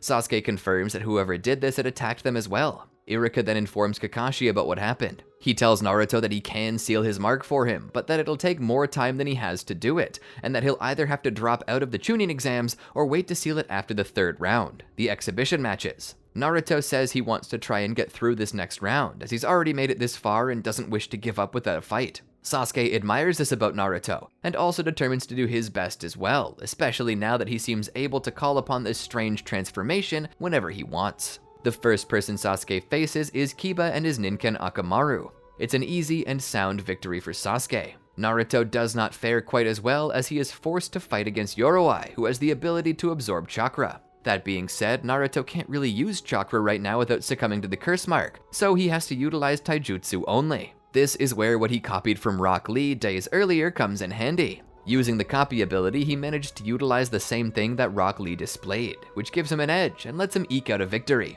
Sakura then faces off against Ino and is eliminated in a double KO. They're then informed that they will get a month off for training to do as they please. Naruto, after having his curse mark sealed by Kakashi, trains under him to utilize certain techniques that suit Naruto. He teaches Naruto to utilize the Chidori, knowing that with his Sharingan, Naruto should be able to make proper use of it. Sasuke, on the other hand, ends up training with Jiraiya when a mishap sees Sasuke confront the old man at a women's bathhouse. During the course of their training, Jiraiya helps Sasuke to more perfectly control his tailed beast and perfect his initial Jinchuriki cloak into a true version 1 cloak, as well as giving him the ability to summon toads like Gamabunta. With their month of training completed, they return to the Chunin exams, where they're to face their next opponent. Sasuke faces Neji, who he beats by overpowering the Gentle Fist with the power of the Nine Tails. Naruto would face off against Gaara, who in the previous round severely injured Rock Lee for nothing more than spite. Naruto looks into the crowd and spots Rock Lee sitting near Guy. He points to Lee with a determined look as if to say, "I'm dedicating this victory to you." This is something that brings warmth to Rock Lee's heart.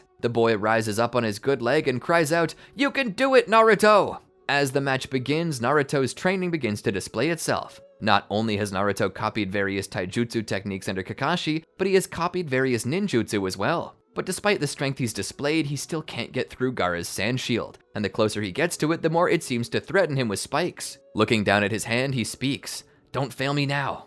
Weaving hand signs, Naruto coats his hand in electric chakra, something that gets many in the stadium to leave their seat. "He's going to take the shield head on?" Lee asks. Guy nods. "He's been training with Kakashi. Kakashi's taught Naruto his signature move, the Chidori, the technique that is said to have the potential to even cut a bolt of lightning if sufficiently trained." Naruto, once ready, takes a deep breath and then breaks out toward Gaara. The speed is enough to break the sound barrier, and is enough for his feet to leave visible fissures in the ground. As Naruto runs, he reaches his hand out forward and manages to push his hand through the shield, piercing it and injuring Gaara. That being said, Naruto knew that he could have ended it with this, but his intent was not to kill, or even drastically harm, but to shatter his shield and confidence, which is exactly what happened. From this single blow, Gaara begins to fall apart mentally. This causes his brethren to come to his aid and pull him out. It's at about this time that Orochimaru begins his attack by putting the whole stadium to sleep with the help of his double agent, Kabuto. However, Sakura manages to avoid the genjutsu and helps break it as well, letting Sasuke wake up too. Together, they all chase after Gaara, and as they get closer, they're halted by Kankuro and Temari, who try to buy time for Gaara to escape. Naruto, however, slips past and keeps up with Gaara as Sakura and Sasuke battle through. Eventually, Sakura and Sasuke make it close enough to see the battle. Naruto ends up being knocked back by Gaara and left hardly conscious. Even though Naruto had to use his curse seal, it still wasn't enough, and Gaara is prepared to finish him off. Sakura tries to stop Gaara from harming Naruto, but she too is knocked back and left unconscious. It's up to Sasuke alone to face Gaara. As Gaara makes use of his partial transformation, Sasuke uses his version 1 cloak, which allows him to get close enough in power to negate most of Gaara's advantages. It becomes a battle of pure skill, which Sasuke has more of. Due to his fractured mental state, Gaara finds he can't fight with the same level of skill as Sasuke. Because of this, Sasuke gets the upper hand.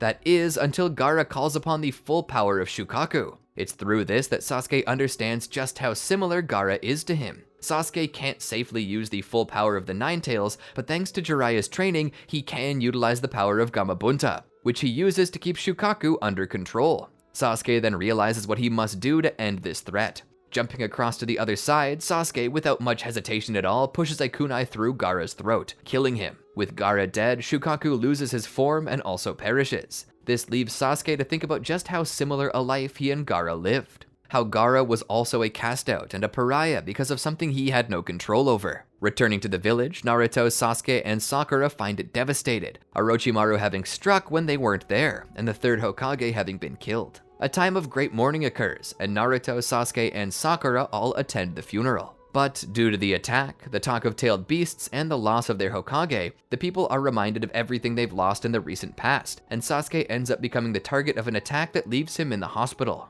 Jiraiya, without being able to take his student with him, chooses to bring Naruto instead, seeing that he's not recommended going alone. During this time, they find Tsunade, who they hope to recruit to become the next Hokage. They face off against Orochimaru and Kabuto again, and during the course of these battles, Naruto almost dies, but because of his grit and determination, he manages to survive. Jiraiya would comment that Naruto, despite being an Uchiha, reminds him more of Minato than even Sasuke does. On the night that they return home, Naruto is attacked by the Sound Four, who try to convince him that the only way to survive Itachi is to join Orochimaru and allow him to give him the means to defeat his brother. Naruto, however, refuses and remains in the village. Sasuke, on his way home that night from the hospital, finds the Sound Four, who, realizing his true potential and what their master thought about him, offers him a chance to join their master too. Thinking it over, he's determined to leave, despite his friends. Going home and packing a bag, he finds himself surprised as he approaches the front gate. "What are you planning to do, Sasuke?" Sakura asks. He doesn't look back at her. "I'm leaving." "Why?" "I'm leaving because I simply can't stomach this village anymore. The way I'm treated. The way I've always been treated. There's a real systemic issue here. It's abusive and cruel, and I'm tired of being a part of it. They need their Jinchuriki, and they seal beasts inside of babies without their consent. And when you'd imagine that the people, the leaders of the village, would be grateful, they're not. They just allow others to abuse the Jinchuriki, and in cases like Gaara's, they even encourage it, sometimes even abusing the Jinchuriki themselves. I won't stand for it anymore. I'm leaving the village to join Orochimaru so I can change the world." "But you can change it from here, Sasuke. That's the only way you can change the village." Sasuke turns back to face her. "That will never work. The village will never respect anything I tell them. The only way I can change them is if I make them change through force. I'm going to join Orochimaru so I can become strong enough to force this village to change. To force all villages to change. You know I can't let you do that, right?" Sakura asks. Sasuke nods his head. He rushes forward and punches Sakura in the stomach, driving the air from her lungs. He then chops her in the back of the neck, causing her to pass out. He catches her before she hits the ground though. Lifting her up into his arms, he walks to the nearby bench with her and lays her down. As he does so, he looks at her face and feels a sense of longing, as if he's homesick already. Pushing hair out of her face, he kisses her forehead. "I'll come back for you eventually, and then we can rule the village together." Standing up, Sasuke turns and walks out of the gate. Heading to the Sound Four, they ask him straight, "Are you ready to go?" Sasuke nods. "I'm ready." Naruto panted. He ran through the trees as fast as he could. Why, he wondered. Why would Sasuke do this? He came to an open clearing and saw a boy standing there. Long white hair, blue eyes, a sad complexion mixed with pale skin, red eye lining paint to hide the dark circles his illness had given him. "Naruto," he said with a voice of disappointment and expectation. "I didn't think you wanted to come with us." Naruto shook his head. "I don't. I'm here to stop you from taking someone important to me." Kishimoro shook his head. "I don't think you can stop us. Not alone, Naruto." Naruto clenched his fists. "Get out of my way now, and I won't have to hurt you," he said. It was then that Kishimoro slowly pulled from his shoulder a massive bone dagger. "You assume that you can hurt me," he said. "Well, even battered and beaten, I think Orochimaru would still be pleased to have you." Naruto ran forward, his hand sparking with the Chidori. He was attempting to end the battle before it even started, but Kishimoro's reaction time seemed to be on another level entirely. Naruto rushed right past him and into a tree, where his hand pierced through the wood, wedging itself into the trunk. Kishimoro approached him from behind, his walk nonchalant, as if this were just another ordinary day for him. Naruto struggled to get his hand free from the tree, feeling the wood and bark tear across his skin. He got out just in time before Kishimoro attempted to slash him. Naruto stood there, looking at his bleeding arm. "That would have killed me," he shouted. "You said you wanted to bring me to Orochimaru." Kishimoro looked back at him. "If you think that strike would have killed you, then maybe your Sharingan aren't as observant as they seem." Naruto got ready to move. He was already scanning the guy, attempting to learn everything he could about how he fought. The wind blew past. Naruto would take a step back. Kishimoro broke out into a dash. Naruto, pulling a kunai from its holster, prepared to intercept. As soon as the bone blade came to strike him, Naruto caught it with the kunai. As he and Kishimoro struggled against each other, Naruto pushed away. "Impressive. You do have strength in you, don't you?" Kishimoro said. "But your strength alone is nothing compared to this." It was then that Kishimoro awakened his curse mark. Black lines began to spread across his body, connecting and running parallel to each other. Kishimoro stood there and rolled his head on his shoulders, popping his neck. "The average human strength you possess cannot surpass such a sheer rise in power." He then began to attack again, increasing in speed to the point that Naruto could hardly see him move. Naruto knew that his power wasn't enough to defeat this form, and though he loathed the idea, he decided the best thing he could do was utilize his curse mark as well. Naruto awakened his cursed seal, which increased his strength and stamina. His speed also increased to the point where he could keep up with Kishimoro. Kishimoro would offer a small smirk, like that of the Mona Lisa, pleased to see Naruto giving in to Orochimaru's influence. As they clashed, he spoke. "Do you like it, Naruto? The taste of that power? There's so much more hidden deep down below it. So much more you could become. With Orochimaru's guidance, you could become the greatest shinobi to ever live, even stronger than Itachi." Naruto pushed away. "No, I'm not going to Orochimaru. He killed the third Hokage and nearly destroyed the village. I'd never join him." "Naruto!" a voice shouted from behind. Naruto looked back for just a moment to see Lee running toward him. "Lee?" Naruto questioned. "What are you doing here? You should be off that leg." Lee shook his head. "No, I need to be here. Lady Tsunade helped me. She performed a risky procedure designed to bring me back to full strength. It succeeded. I feel better now than I ever have. I've come to help you." Naruto, still skeptical that Rock Lee could be moving around so soon after surgery, sat it aside. He knew that Kishimoro was a formidable opponent, and that every second he wasted trying to fight Kishimoro was another second where Sasuke was getting further away. "We need to take this guy out, quickly." "No need. You go on ahead. I can take him." Naruto looked over. Are you sure?" Lee nodded. Naruto, feeling conflicted about it, decided to let Lee handle it. He ran past Kishimoro, but as he did, he felt a stinging in his curse mark, a feeling in his gut. Looking back, he wondered if Lee alone could really handle it. Lee, standing there in his fighting position, readied himself for battle. Kishimoro, realizing Lee's power, offered a nod of respect. "You are one of the few people who can stand up to me in this form with your above-average human strength. I will honor you by showing you the true form of your death." Kishimoro would then proceed to transform into his Stage 2 form. Kishimoro's transformation brought sweat to Lee's face. "Then I too shall show you the strength that I possess," he said. Bringing his arms to his side, he began to focus his energy. With the help of a ki, he began forcing his chakra gates open. "Fifth gate open! Gate of limit!" he shouted. This was a risky move, especially now, Lee felt. He had only just come off of his left leg and left arm being surgically repaired, and it would be a disservice to Lady Tsunade for him to ruin that work. So he knew for certain that he would need to favor his right arm and leg in battle today, as these attacks were likely to cause compound fractures in his bones. But thankfully, it seemed like he might be able to break through the bone spikes that were not protruding from Kishimoro's body. Lee and Kishimoro went at each other. Lee struck out at Kishimoro, who had already formed a bone lance over his left arm. This put the lance at the perfect place to catch Lee's attack and push it back. Lee's leg struck the bone, but he saw cracks forming in the lance. But he knew that his own bones weren't going to be much stronger than this, and it was likely that he would snap his leg before he managed to succeed in breaking Kishimoro's lance. He needed to find a way around it. If he could get behind Kishimoro, he might be able to bounce him around. Kishimoro went on the offense this time. Lee could tell that Kishimoro was much slower at this point. Perhaps the bone weapons he had formed across his body were slowing his movement. Lee used this to his advantage and managed to get around Kishimoro easily. Moving around the left side, Lee circled to Kishimoro's right, where he had less protection, and prepared a strong kick. As he moved in to attack, he kicked Kishimoro. The sound of cracking bones could be heard as Kishimoro went tumbling. Good, that had to have shattered his arms and ribs. If he's smart, he'll stay down. But slowly, Kishimoro rose to his knees. He pulled his arm back into place with a grotesque crack. With a little stretch, Kishimoro also pushed his ribs back into place. Standing up, he approached Lee as if nothing happened. "What is this? How are you still standing?" Lee asked. Kishimoro spoke.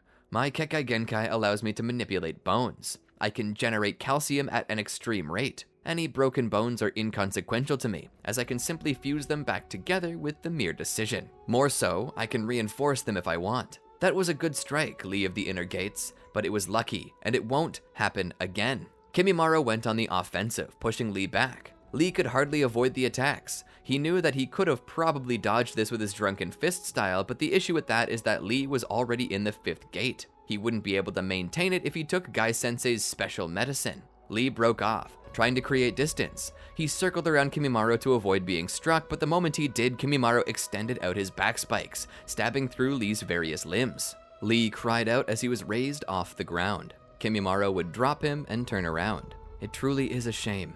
Your power's impressive for one so young, but your story ends here." He raised a bone blade to kill Lee when suddenly a hand pushed through Kimimoro's chest. A hand wreathed in lightning chakra.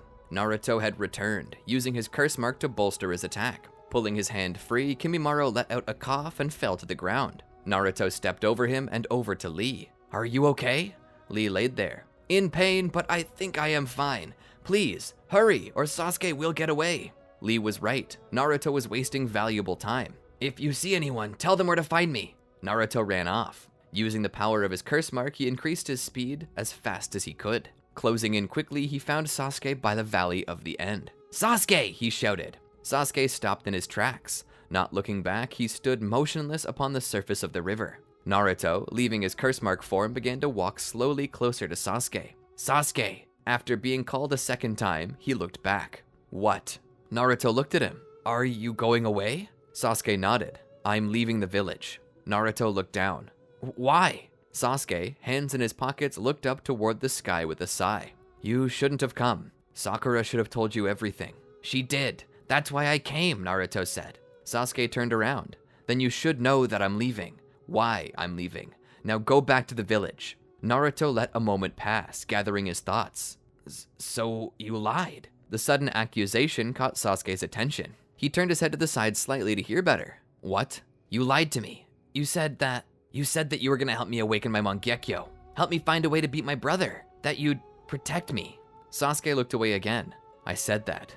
But it wasn't true?" Naruto questioned. "Life changes, and things don't always go as planned. I didn't expect to be beaten half to death. I knew the village hated me, but that crossed a line. I just can't overlook it." Naruto then spoke. "I can't do this again, Sasuke," he said, tears running down his face, his teeth gritting in anger. "First, my brother betrays me and kills my family. And then my new brother says he'll protect me and runs away. All my brothers always say they love me and that they'll protect me, and they always leave when I need them." "You don't understand, Naruto," Sasuke said. "You'll never understand. You at least had a family. I never did. I've been by myself for all of my life, surrounded by people who curse my very existence. Because of that, you'll never truly understand." Naruto walked over and gripped Sasuke by the collar. "I understand everything. I saw how the village treated the Uchiha after the Ninetales attack. I had to deal with that, and when it was at its worst, I lost everyone. I know exactly what loneliness feels like. Please, don't leave. Don't take away what I thought I had." Sasuke's eyes were filled with shock. Naruto fell to his knees, letting Sasuke go. "You said nobody loved you, and that you never had a family. But I loved you. You were my family. Please, you can't take that away from me. I won't survive it again." Sasuke was filled with a sudden conflict. He was in too much shock to finish what he was going to say. "Please, Sasuke, I can't lose another brother. Please don't make me say goodbye. I know the villagers hate you, but I don't. I love you. Sakura loves you. Kakashi loves you. You have a family. People who care about you. I care about you too. I beg you, please, don't throw us away." Sasuke came down to his knees with Naruto. Naruto was crying hard now. Sasuke opened his arms and pulled him into a hug. I didn't know if I could handle that sort of treatment anymore. It hurt too much." Naruto continued to cry. Sasuke then spoke. "But if you guys really care about me, and me staying is that important, I'll stay." And so, Sasuke ended up comforting Naruto for quite some time. Sasuke had let his own anger blind him. The treatment of himself and Jinchuriki like him left Sasuke with a strong distaste for the village. But the pain of his leaving for Naruto and Sakura, it restored a bit of hope in him. Eventually, Kakashi caught up with them. Naruto would rise up with Sasuke, and Sasuke would walk over and approach his master. His head hanging low, he spoke. "I'm sorry, Kakashi-sensei. I shouldn't have left. I was just..." Kakashi put his hand on Sasuke's shoulder. "I understand, Sasuke.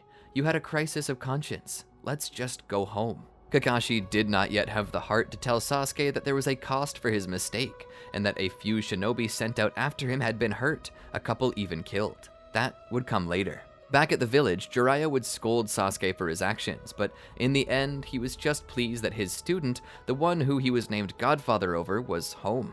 Pulling a favor from Tsunade, he had his student pardoned for his mistakes. Sasuke, after learning what had happened to Shikamaru and Kiba, knew he needed to make things right between him and the village. So he set out with Jiraiya to train, to understand how to utilize his powers. On the reverse, however, Jiraiya would also take on Naruto under the request of Kakashi, who felt that Naruto needed right now to remain with the one he considered a brother. Naruto was still battling trauma from the betrayal of Itachi, and Kakashi thought it would do Naruto well to desensitize him to that pain and remind him of the love that he has. During this time, Jiraiya would look over Naruto's curse mark. "Yep, that's definitely an Orochimaru original," he said. "But looking it over, honestly, I'll tell you it doesn't look too far removed from Sage Mode."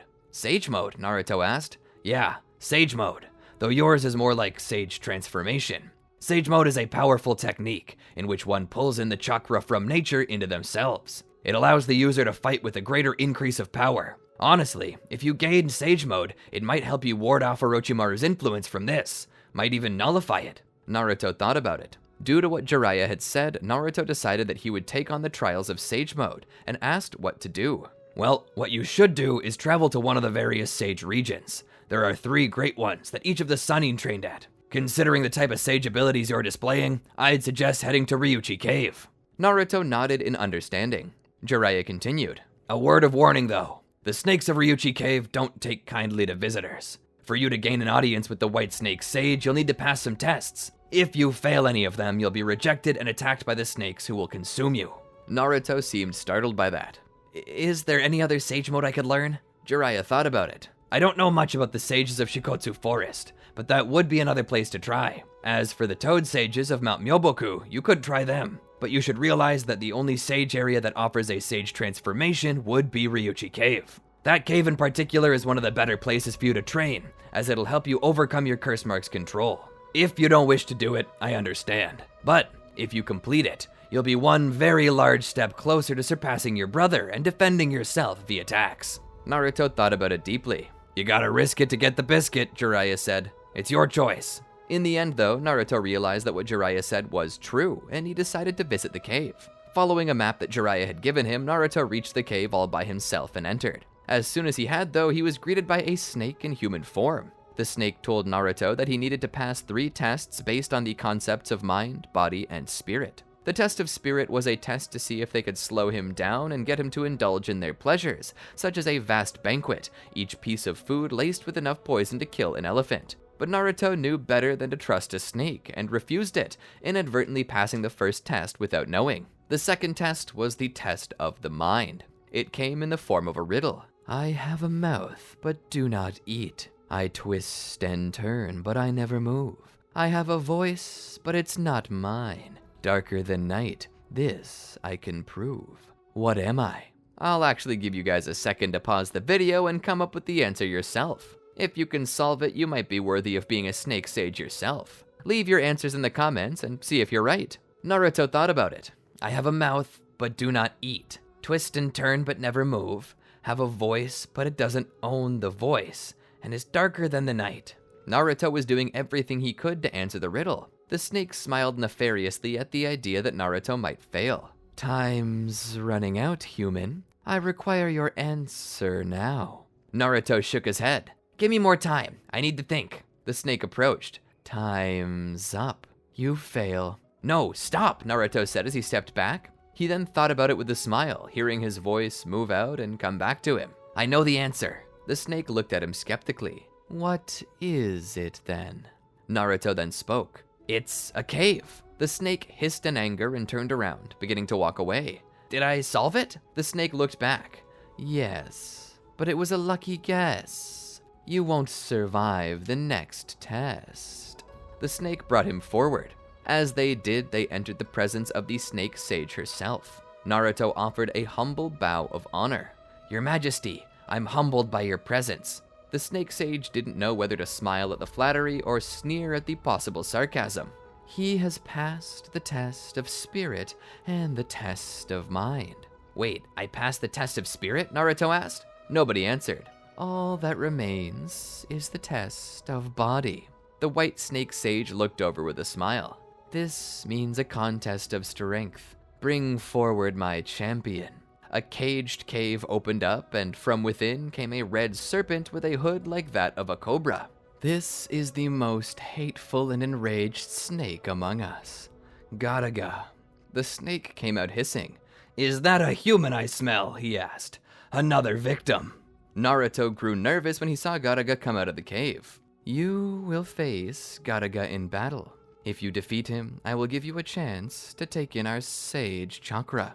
If you fail, you will perish and be devoured by Gattaga whole. The snake slithered closer. Maybe we can talk about this, Naruto asked. Gattaga moved at insane speeds, not even giving Naruto a chance. Naruto just barely dodged the snake speeding by him like a bullet train. As it rose, prepared to strike, Naruto activated his Sharingan. How am I supposed to beat that? This is an unfair matchup. The white snake sage didn't respond to Naruto's statement, only taking another long drag from her cigarette. Gattaga snapped out, trying to bite Naruto. Gattaga could have swallowed Naruto whole, but it elected to attempt to bite at him, hoping his fang might sever the boy in two. Suffer by my venom! Die a painful death as your insides turn to mush, he shouted as he snapped at Naruto again. Naruto saw that Gattaga had a damaged eye, and he assumed that this physical weakness could be a chance for him to further injure him. Bringing forth Chidori, Naruto rushed forward before Gattaga could pull his fangs out of the ground. He rushed up and attempted to stab into the already damaged eye. Gattaga roared in pain as he shook his head to throw Naruto down. How dare you touch me with that filthy chakra nature!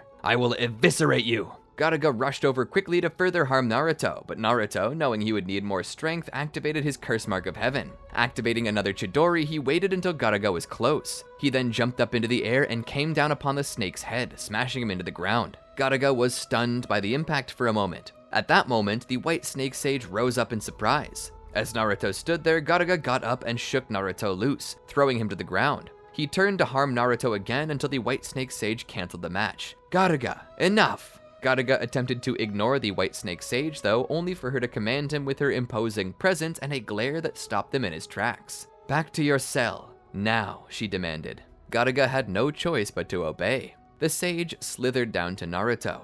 She looked him over. You already seem to be using a form of sage transformation. For what reason did you seek us out? I was bitten by a man who planted this curse mark on me. To a degree, I still feel his presence in it. I need to be free from him, and I was hoping that, besides the completion of my sage transformation, you might be able to free me from the control of Orochimaru. The sage snake understood. Orochimaru. He was one who came and was worthy of being bitten, but unworthy of the power bestowed upon him. I was to eat him before he escaped. That being said, he has many contracts with my kin. It seems that his lust for power has superseded even that of the snakes. He is attempting to use his knowledge of our abilities to form his own sage transformations. It seems he's getting close to our abilities, but he's still far off. Will you help me, wise sage? Naruto asked. The white snake sage, hearing the humbleness of his voice and knowing the innocence of his motivations, elected to help him. Moving in gently, she bit his neck over the mark. That should free you from his hold and complete the powers that he tried to pilfer from us. Naruto fell to his knees as he felt the nature power rush through him. He felt it overflowing within. Suddenly, he let out a roar as his skin turned a dark brownish gray. A mark over his nose, his sclera turned black as his Sharingan spun and glowed. Large wings protruded from his back as snakes formed from his own chakra began to rise from the ground. It seems your body has accepted the power. You are free to leave our cave whenever you wish. Naruto would eventually return to Jiraiya's home. There, he would finish training with Sasuke. Due to Sasuke's rock-solid willpower, he had already managed to conquer his aversion to cloak and keep in control. It was due to this that Jiraiya believed it was possible for Sasuke now to take control over the full power of the Nine Tails. Taking him to a secret location, he told Sasuke that he now needed to open the seal. Sasuke, of course, was a little skeptical about this, but Jiraiya told him that with his strength, he could pull the Nine Tails under control and harness its full potential. Jiraiya said he would even be there with him to help, and so Jiraiya entered Sasuke's subconscious with him, where they would find the Nine Tails caged. Under Jiraiya's orders, Sasuke utilized the key seal he was given to open the gate. Are you sure you want to do that? Kurama asked, trying to play on Sasuke's fear. I am a force of nature. You are but a lowly human. What can you do in the face of my power? Shut up, Sasuke said simply as he ripped the tag off. He disregarded everything Kurama said. Opening the seal, Kurama sighed with a grin and a growl. Your funeral. Suddenly, he broke through the cage, knocking Sasuke back. Sasuke was caught by Jiraiya. We got this, Jiraiya said. We weaken him first, and then you try to pull his chakra from him. Once that's done, we'll institute a new seal that should hold him tighter and allow for easier access to his chakra. Sasuke nodded. Together, they rushed forward in the face of the tailed beast balls Kurama was firing. They would move in a helix pattern together to keep Kurama confused, not sure who to fire at. Every once in a while, they would bounce away from the middle without crossing over to keep Kurama guessing. Entering Sage mode, Jiraiya used Sage Art Goemon, or at least a form of it. Since Shima and Fukasaku couldn't be here, he would have to rely on Sasuke to do much of the extra work. He relied upon Sasuke to light the oil he was spewing, and due to the ground already being covered with water, he knew the oil would spread evenly, causing everything to catch fire if they weren't careful. This caught the hands and feet of Kurama on fire, which drove the beast back. Sasuke would jump up into the wind and be thrown upon Kurama, striking him in the snoot with a Rasengan. This caused Kurama to fall backwards. Dazed a bit, he tried to get back up. It was then that Jiraiya and Sasuke pooled their chakra together to form a master and student big ball Rasengan. They would jump into the air and bring it down upon Kurama with incredible force. The Rasengan would detonate, leaving Kurama dazed. Sasuke would then use his chakra to grab onto Kurama's chakra and would begin to pull it free. As Kurama began to regain consciousness, he began to resist. Sasuke could feel himself sliding back toward Kurama. "I'm not strong enough," Sasuke said, feeling that he might be killed here. Eventually, Sasuke pulled the chakra free.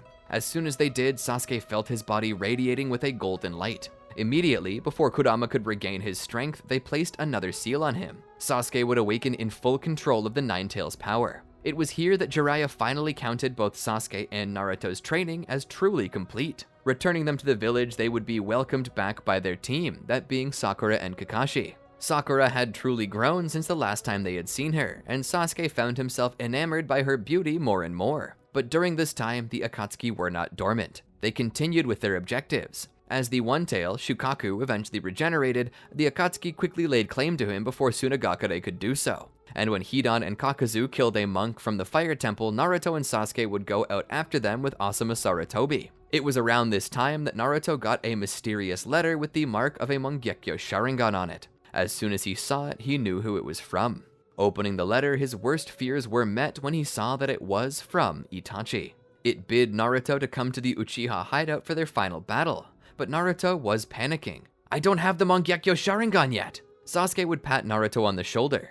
"No, you don't, but you've got something better. You have Snake Sage mode." "Is that better?" Naruto asked. Kakashi thought about it. "Well, I suppose." Seeing Naruto start to panic, Sasuke tried to calm him. "Listen, Naruto, we already know what Itachi's Mangekyo is capable of. That's just 3 jutsu he has on top of his Sharingan. It's not impossible to beat him, you just have to be aware of them. You've gotten stronger when it comes to Genjutsu. Just gotta use your Sharingan to notice and break out of Genjutsu when they come. Remember what Jiraiya taught you. I don't want to go alone." "You won't," Sasuke said. "I'll go with you. I promised you after all." Naruto nodded. It was then that Jiraiya, who was waiting around the corner, turned around and walked away. Jiraiya had been hoping to bring Sasuke with him on the mission to find the leader of the Akatsuki, but seeing as he already had plans to go somewhere else, he decided not to and simply left them be. Naruto and Sasuke would travel through the Land of Fire until they reached their end destination, the Uchiha hideout. Naruto and Sasuke would slowly begin to enter the building. It was there that they met with Itachi. "I thought I told you to come alone," he said. "Maybe you did, but I'm not stupid enough to do that," Naruto said. "Tell me you at least have the Mangekyo Sharingan," Itachi said. Naruto shook his head. "No, I don't, but I don't need it so long as I have him with me." Itachi looked over at Sasuke. "Who's this? A friend of yours?" he asked. "I'm more than a friend," Sasuke said. "I'm his brother, the brother that replaced you."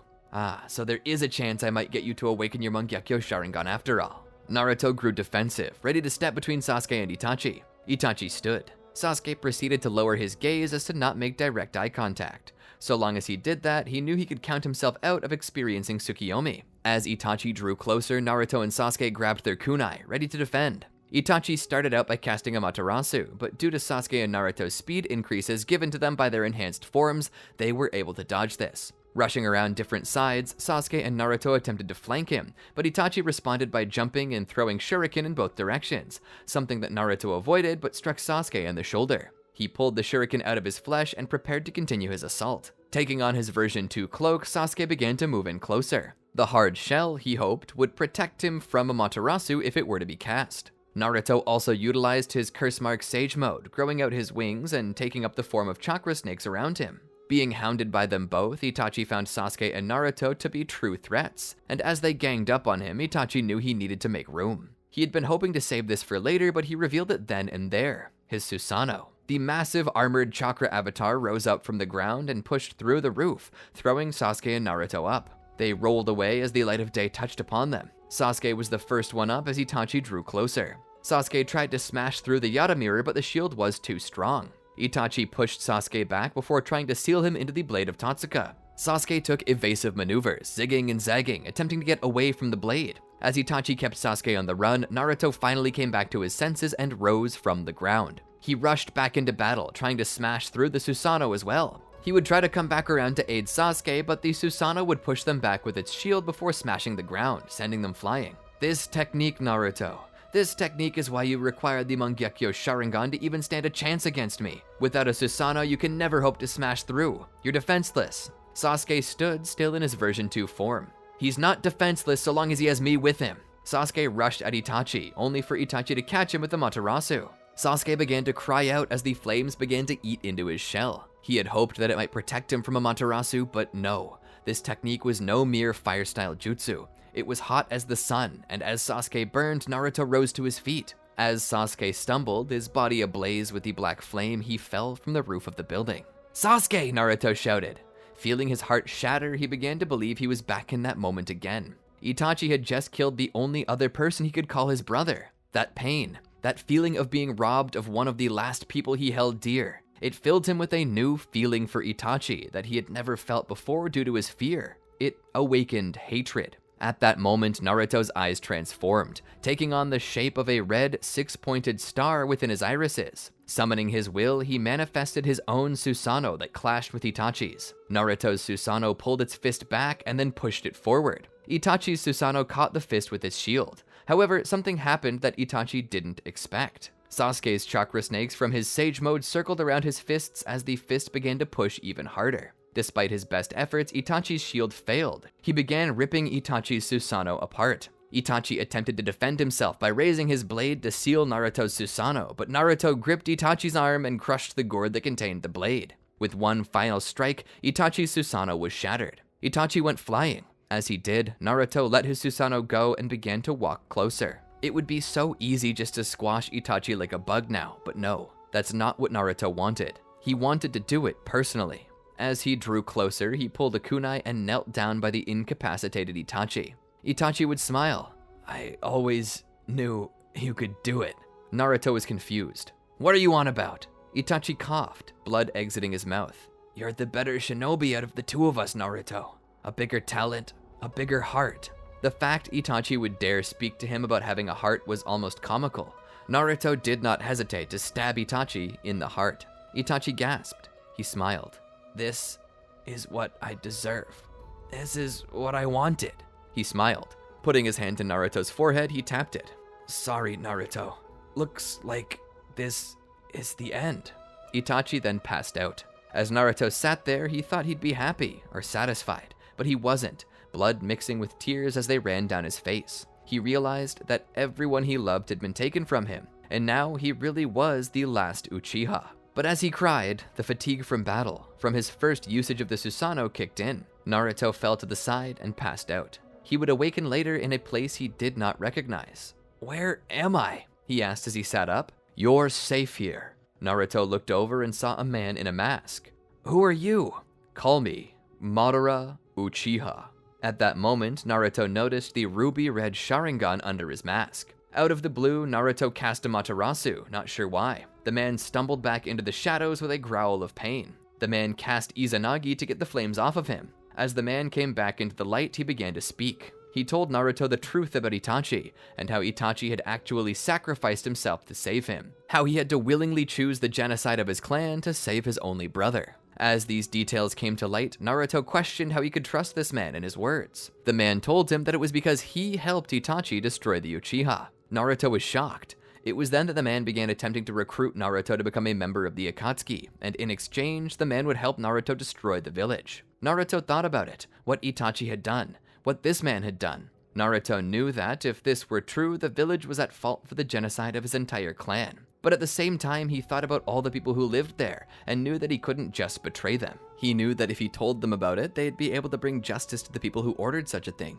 He also knew that if this were true, Itachi was a staunch supporter of the village. And if Itachi had planted a booby trap in Naruto's eye for this man, then surely Itachi was against this man as well. What the man said was mixed with truth, but he was still a liar and an enemy, and one of the members of the organization that Konoha was currently hunting. Naruto looked at the man straight in the eye and spoke. "I think I'll decline." Suddenly, he cast a Materasu. The black flame entered the man's mask through the only hole. The man tried to put it out, but the mask was still in the way. He tried to cast Izanagi again, but the Sharingan by this time had all but burnt out of his head. But even if he had been able to, Naruto would have just cast a Materasu a third time before he could escape. Before too long, the man's whole body was covered in flames. He hadn't anticipated that Naruto would not be seized by hatred. After all, the awakening of the Mangyakyo was the awakening of hatred. How could Naruto resist this? Naruto had, and due to the man's miscalculation, he was going to perish. As the man burnt to ashes, Naruto left the area he was in.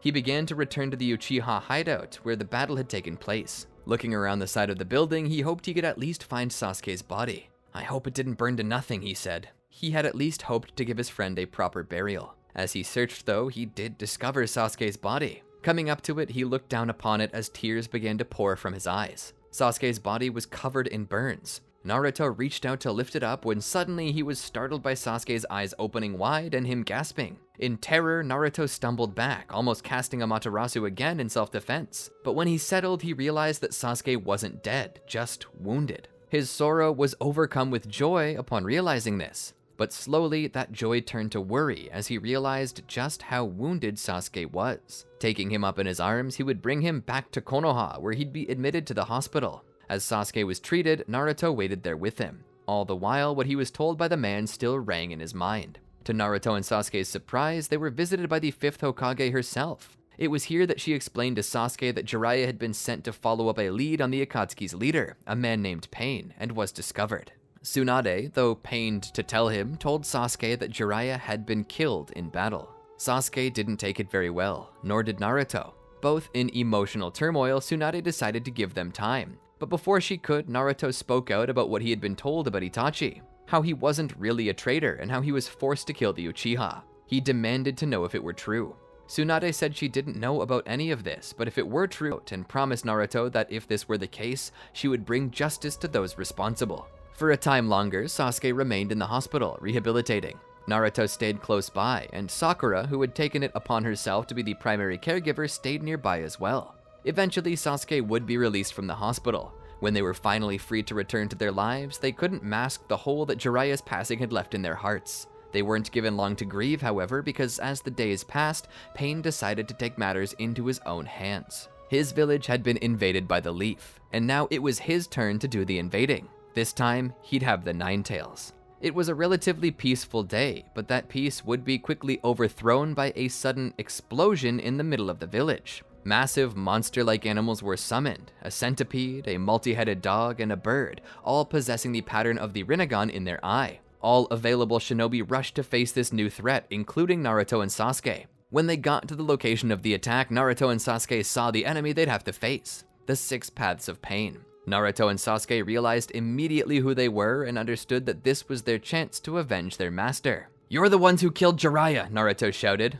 "A lamentable outcome, but he stood in our way. He stood in the way of true peace, and thus was eliminated," the Diva Path said. "You made a mistake coming here," Sasuke said. "The person to be eliminated next will be you." Immediately, Naruto took on his Sage mode, and Sasuke, without wanting to waste even a moment, took on his Nine Tails Chakra mode. The Animal Path, Human Path, and Naraka Path were pushed to Naruto, while Sasuke had to face the Ashura, Preta, and Diva Paths. Pain was putting his heaviest hitters against Sasuke, especially because they didn't know that he would be capable of utilizing this much of the Nine Tails' power. The Ashura Path would bring forth rockets and fire them at Sasuke. Sasuke managed to knock one away before grabbing the second and clutching the warhead, squeezing it until it exploded in his hand. As the smoke cleared, it became obvious that the missiles had done no damage. Pain, realizing that it was going to take more than this, began to formulate a new strategy. He needed to create cover to allow the Preta Path to get close enough. If he could drain Sasuke of some of the Ninetales' chakra, which might make him a bit more vulnerable. Meanwhile, Naruto was being double-teamed by the animal and human paths. Naraka was attempting to stay out of the way. The reason being that Naraka was able to restore a fallen member of the Six Paths, but only if he himself didn't fall. Naruto, one arm gripped by the human, the other by the animal, spread his wings and spun, throwing them off. It was then that the Cerberus rammed into him, knocking him back into a building. But before it could continue to attack, Naruto shoved an ethereal blade through its snout. As it fell back, Naruto revealed the purple frame of a Susanoo. He cast a Materasu on the Cerberus, causing it to burn up. It cried and tried to flee, but there was no way for it to escape its fate. Naruto would then smash the animal path with the fist of his Susanoo. Pain would notice this and would command Diva to assist human while Naraka revived animal. All the while, Ashura would fire another volley of missiles at Sasuke, and in front of him create a smokescreen. With that, Preta rushed through and attempted to grab hold of Sasuke, which was successful. He began to drain Sasuke of the Ninetales' chakra. Sasuke could feel himself growing weaker. Looking forward, he saw Ashura preparing another larger missile, one that might break through his chakra cloak. So Sasuke jumped up and began to fall, sliding between Preta's wide stance, using his momentum to pull Preta down. As Preta fell forward, he was struck by the missile, putting him out of commission. Sasuke then rose and rushed at Ashura before he could set off another missile. He was alone, and that made Ashura the perfect target for attack. As Sasuke easily punched clean through Ashura, gears, screws, springs, and oil shot out of everywhere. Pain realized that if he didn't do something about this fast, it would lead to his defeat. He would then command Diva to use Chibaku Tensei to seal Sasuke up into a small lunar sphere. As Sasuke was caught up in this, Naruto saw it happening. He tried to grab at Diva, but Diva would raise its hand and push Naruto back. Naruto would be thrown against a building, his Susanoo failing. Naraka began the process of reviving the disabled paths, starting with Ashura. As Naraka called forth the King of Hell, he placed Ashura into its mouth. As the mouth opened, Ashura came out good as new. It was then that Naruto understood the function of Naraka, and knew that he needed to destroy that one next. Spreading his wings, he took to the skies. Ashura formed what appeared to be a chain gun and began to fire it at Naruto, covering for Ashura. Naruto activated his Sharingan and used it to see where these machine gun blasts were going. Naruto avoided these as best he could, going low and crashing into Ashura. As Ashura hit the ground, Naruto turned around and activated his Chidori. He rushed forward and used it to pierce through Naraka, disabling it. By this time though, Ashura was already back up and began firing at Naruto again. Naruto dove for cover. It was then that suddenly Sasuke broke through the Chibaku Tensei. Looking up, or should I say down, at the six paths from the southern pole of the sphere, he jumped down at Ashura and disabled him a second time. He then stood and looked over at Pain in the other paths. Sasuke rushed forward to attack the Diva path as Naruto, forming another Chidori, rushed at the human path. Naruto took the head off of the human path as Sasuke held the Diva path down, intending on breaking its neck. But before he could, it used almighty push to send him flying into the air. As Sasuke flew up, he tumbled and prepared to fall again. However, he saw the Diva path form chakra rods that it then flung at him. Sasuke was defenseless in the air, but thankfully Naruto saw what was happening and threw his shuriken to knock the rods out of the air. As Sasuke fell with nothing in his way, he smiled. Forming a Rasengan, he fell to the ground and smashed it into the Diva path, finally disabling it as well. As they stood there, Sasuke dusted himself off. "Jiraiya, you've been avenged." "Don't be so sure," Naruto said. Sasuke looked over. "What do you mean?" Naruto pulled a chakra receiver from one of the bodies of the paths. "Someone's been controlling them, and I think I know where they are." Naruto and Sasuke traveled to the location of the originator of the chakra controlling the six paths. It was a tree, or what appeared to have been a tree. In reality, it was a papier-mâché model tree that they could easily tear into. Within, they found two people, a woman with lavender hair and the true body of Pain. Naruto and Sasuke walked in a little closer. The woman seemed like she was attempting to protect Pain. Turning to paper, she attempted to attack Sasuke, but Sasuke, using the power of the Ninetales, let loose a flame that burned it all to ashes. The red-headed man looked on in sorrow, seeing her burn away like that. He looked down to Sasuke. "So I suppose this is the end." Sasuke looked at the man, hatred in his eyes. "You killed our master. We're here to avenge him." Pain sighed. "And so the endless cycle continues." Sasuke would then kill Pain. As they returned to the village, it seemed that peace might return. Without its heads, the remaining Akatsuki were leaderless and slowly falling apart. Konoha began the process of hunting them down. They began to rebuild their village. Sasuke would finally begin to seriously date Sakura, and Naruto would get a bit of closure when Tsunade would dig deeper into the Uchiha massacre and realize that Root Division's leader, Danzo Shimura, was guilty of coercing Itachi into killing his own clan. She would have him arrested, which let Naruto know that justice had been served. And as Naruto visited Itachi's grave, he couldn't help but think back on all the things that led to this moment. Placing some flowers by the graves of his family, he let out a sigh, and with that sigh, he let out all the pain he'd been carrying for all those years. It was finally time to heal. And that's where I'm gonna call it. Sounds like a finished story to me. Of course, there was one loose end I didn't have time to tie up. Well, actually two. Orochimaru and Zetsu. Likely what would happen is that Orochimaru would be found by Konoha and brought to justice, and Zetsu probably goes dormant until the next generation of Indra and Ashura incarnates are born. But then again, I might be able to push out another story just about that. If you'd like to see that happen, let us know in the comments down below. If this video gets enough views, maybe we'll consider it, so be sure to share this video around. And don't forget to like, subscribe, and ring that bell. If we do make that next part, I'm sure you won't want to miss it, right? Anyway, until next time, peace out.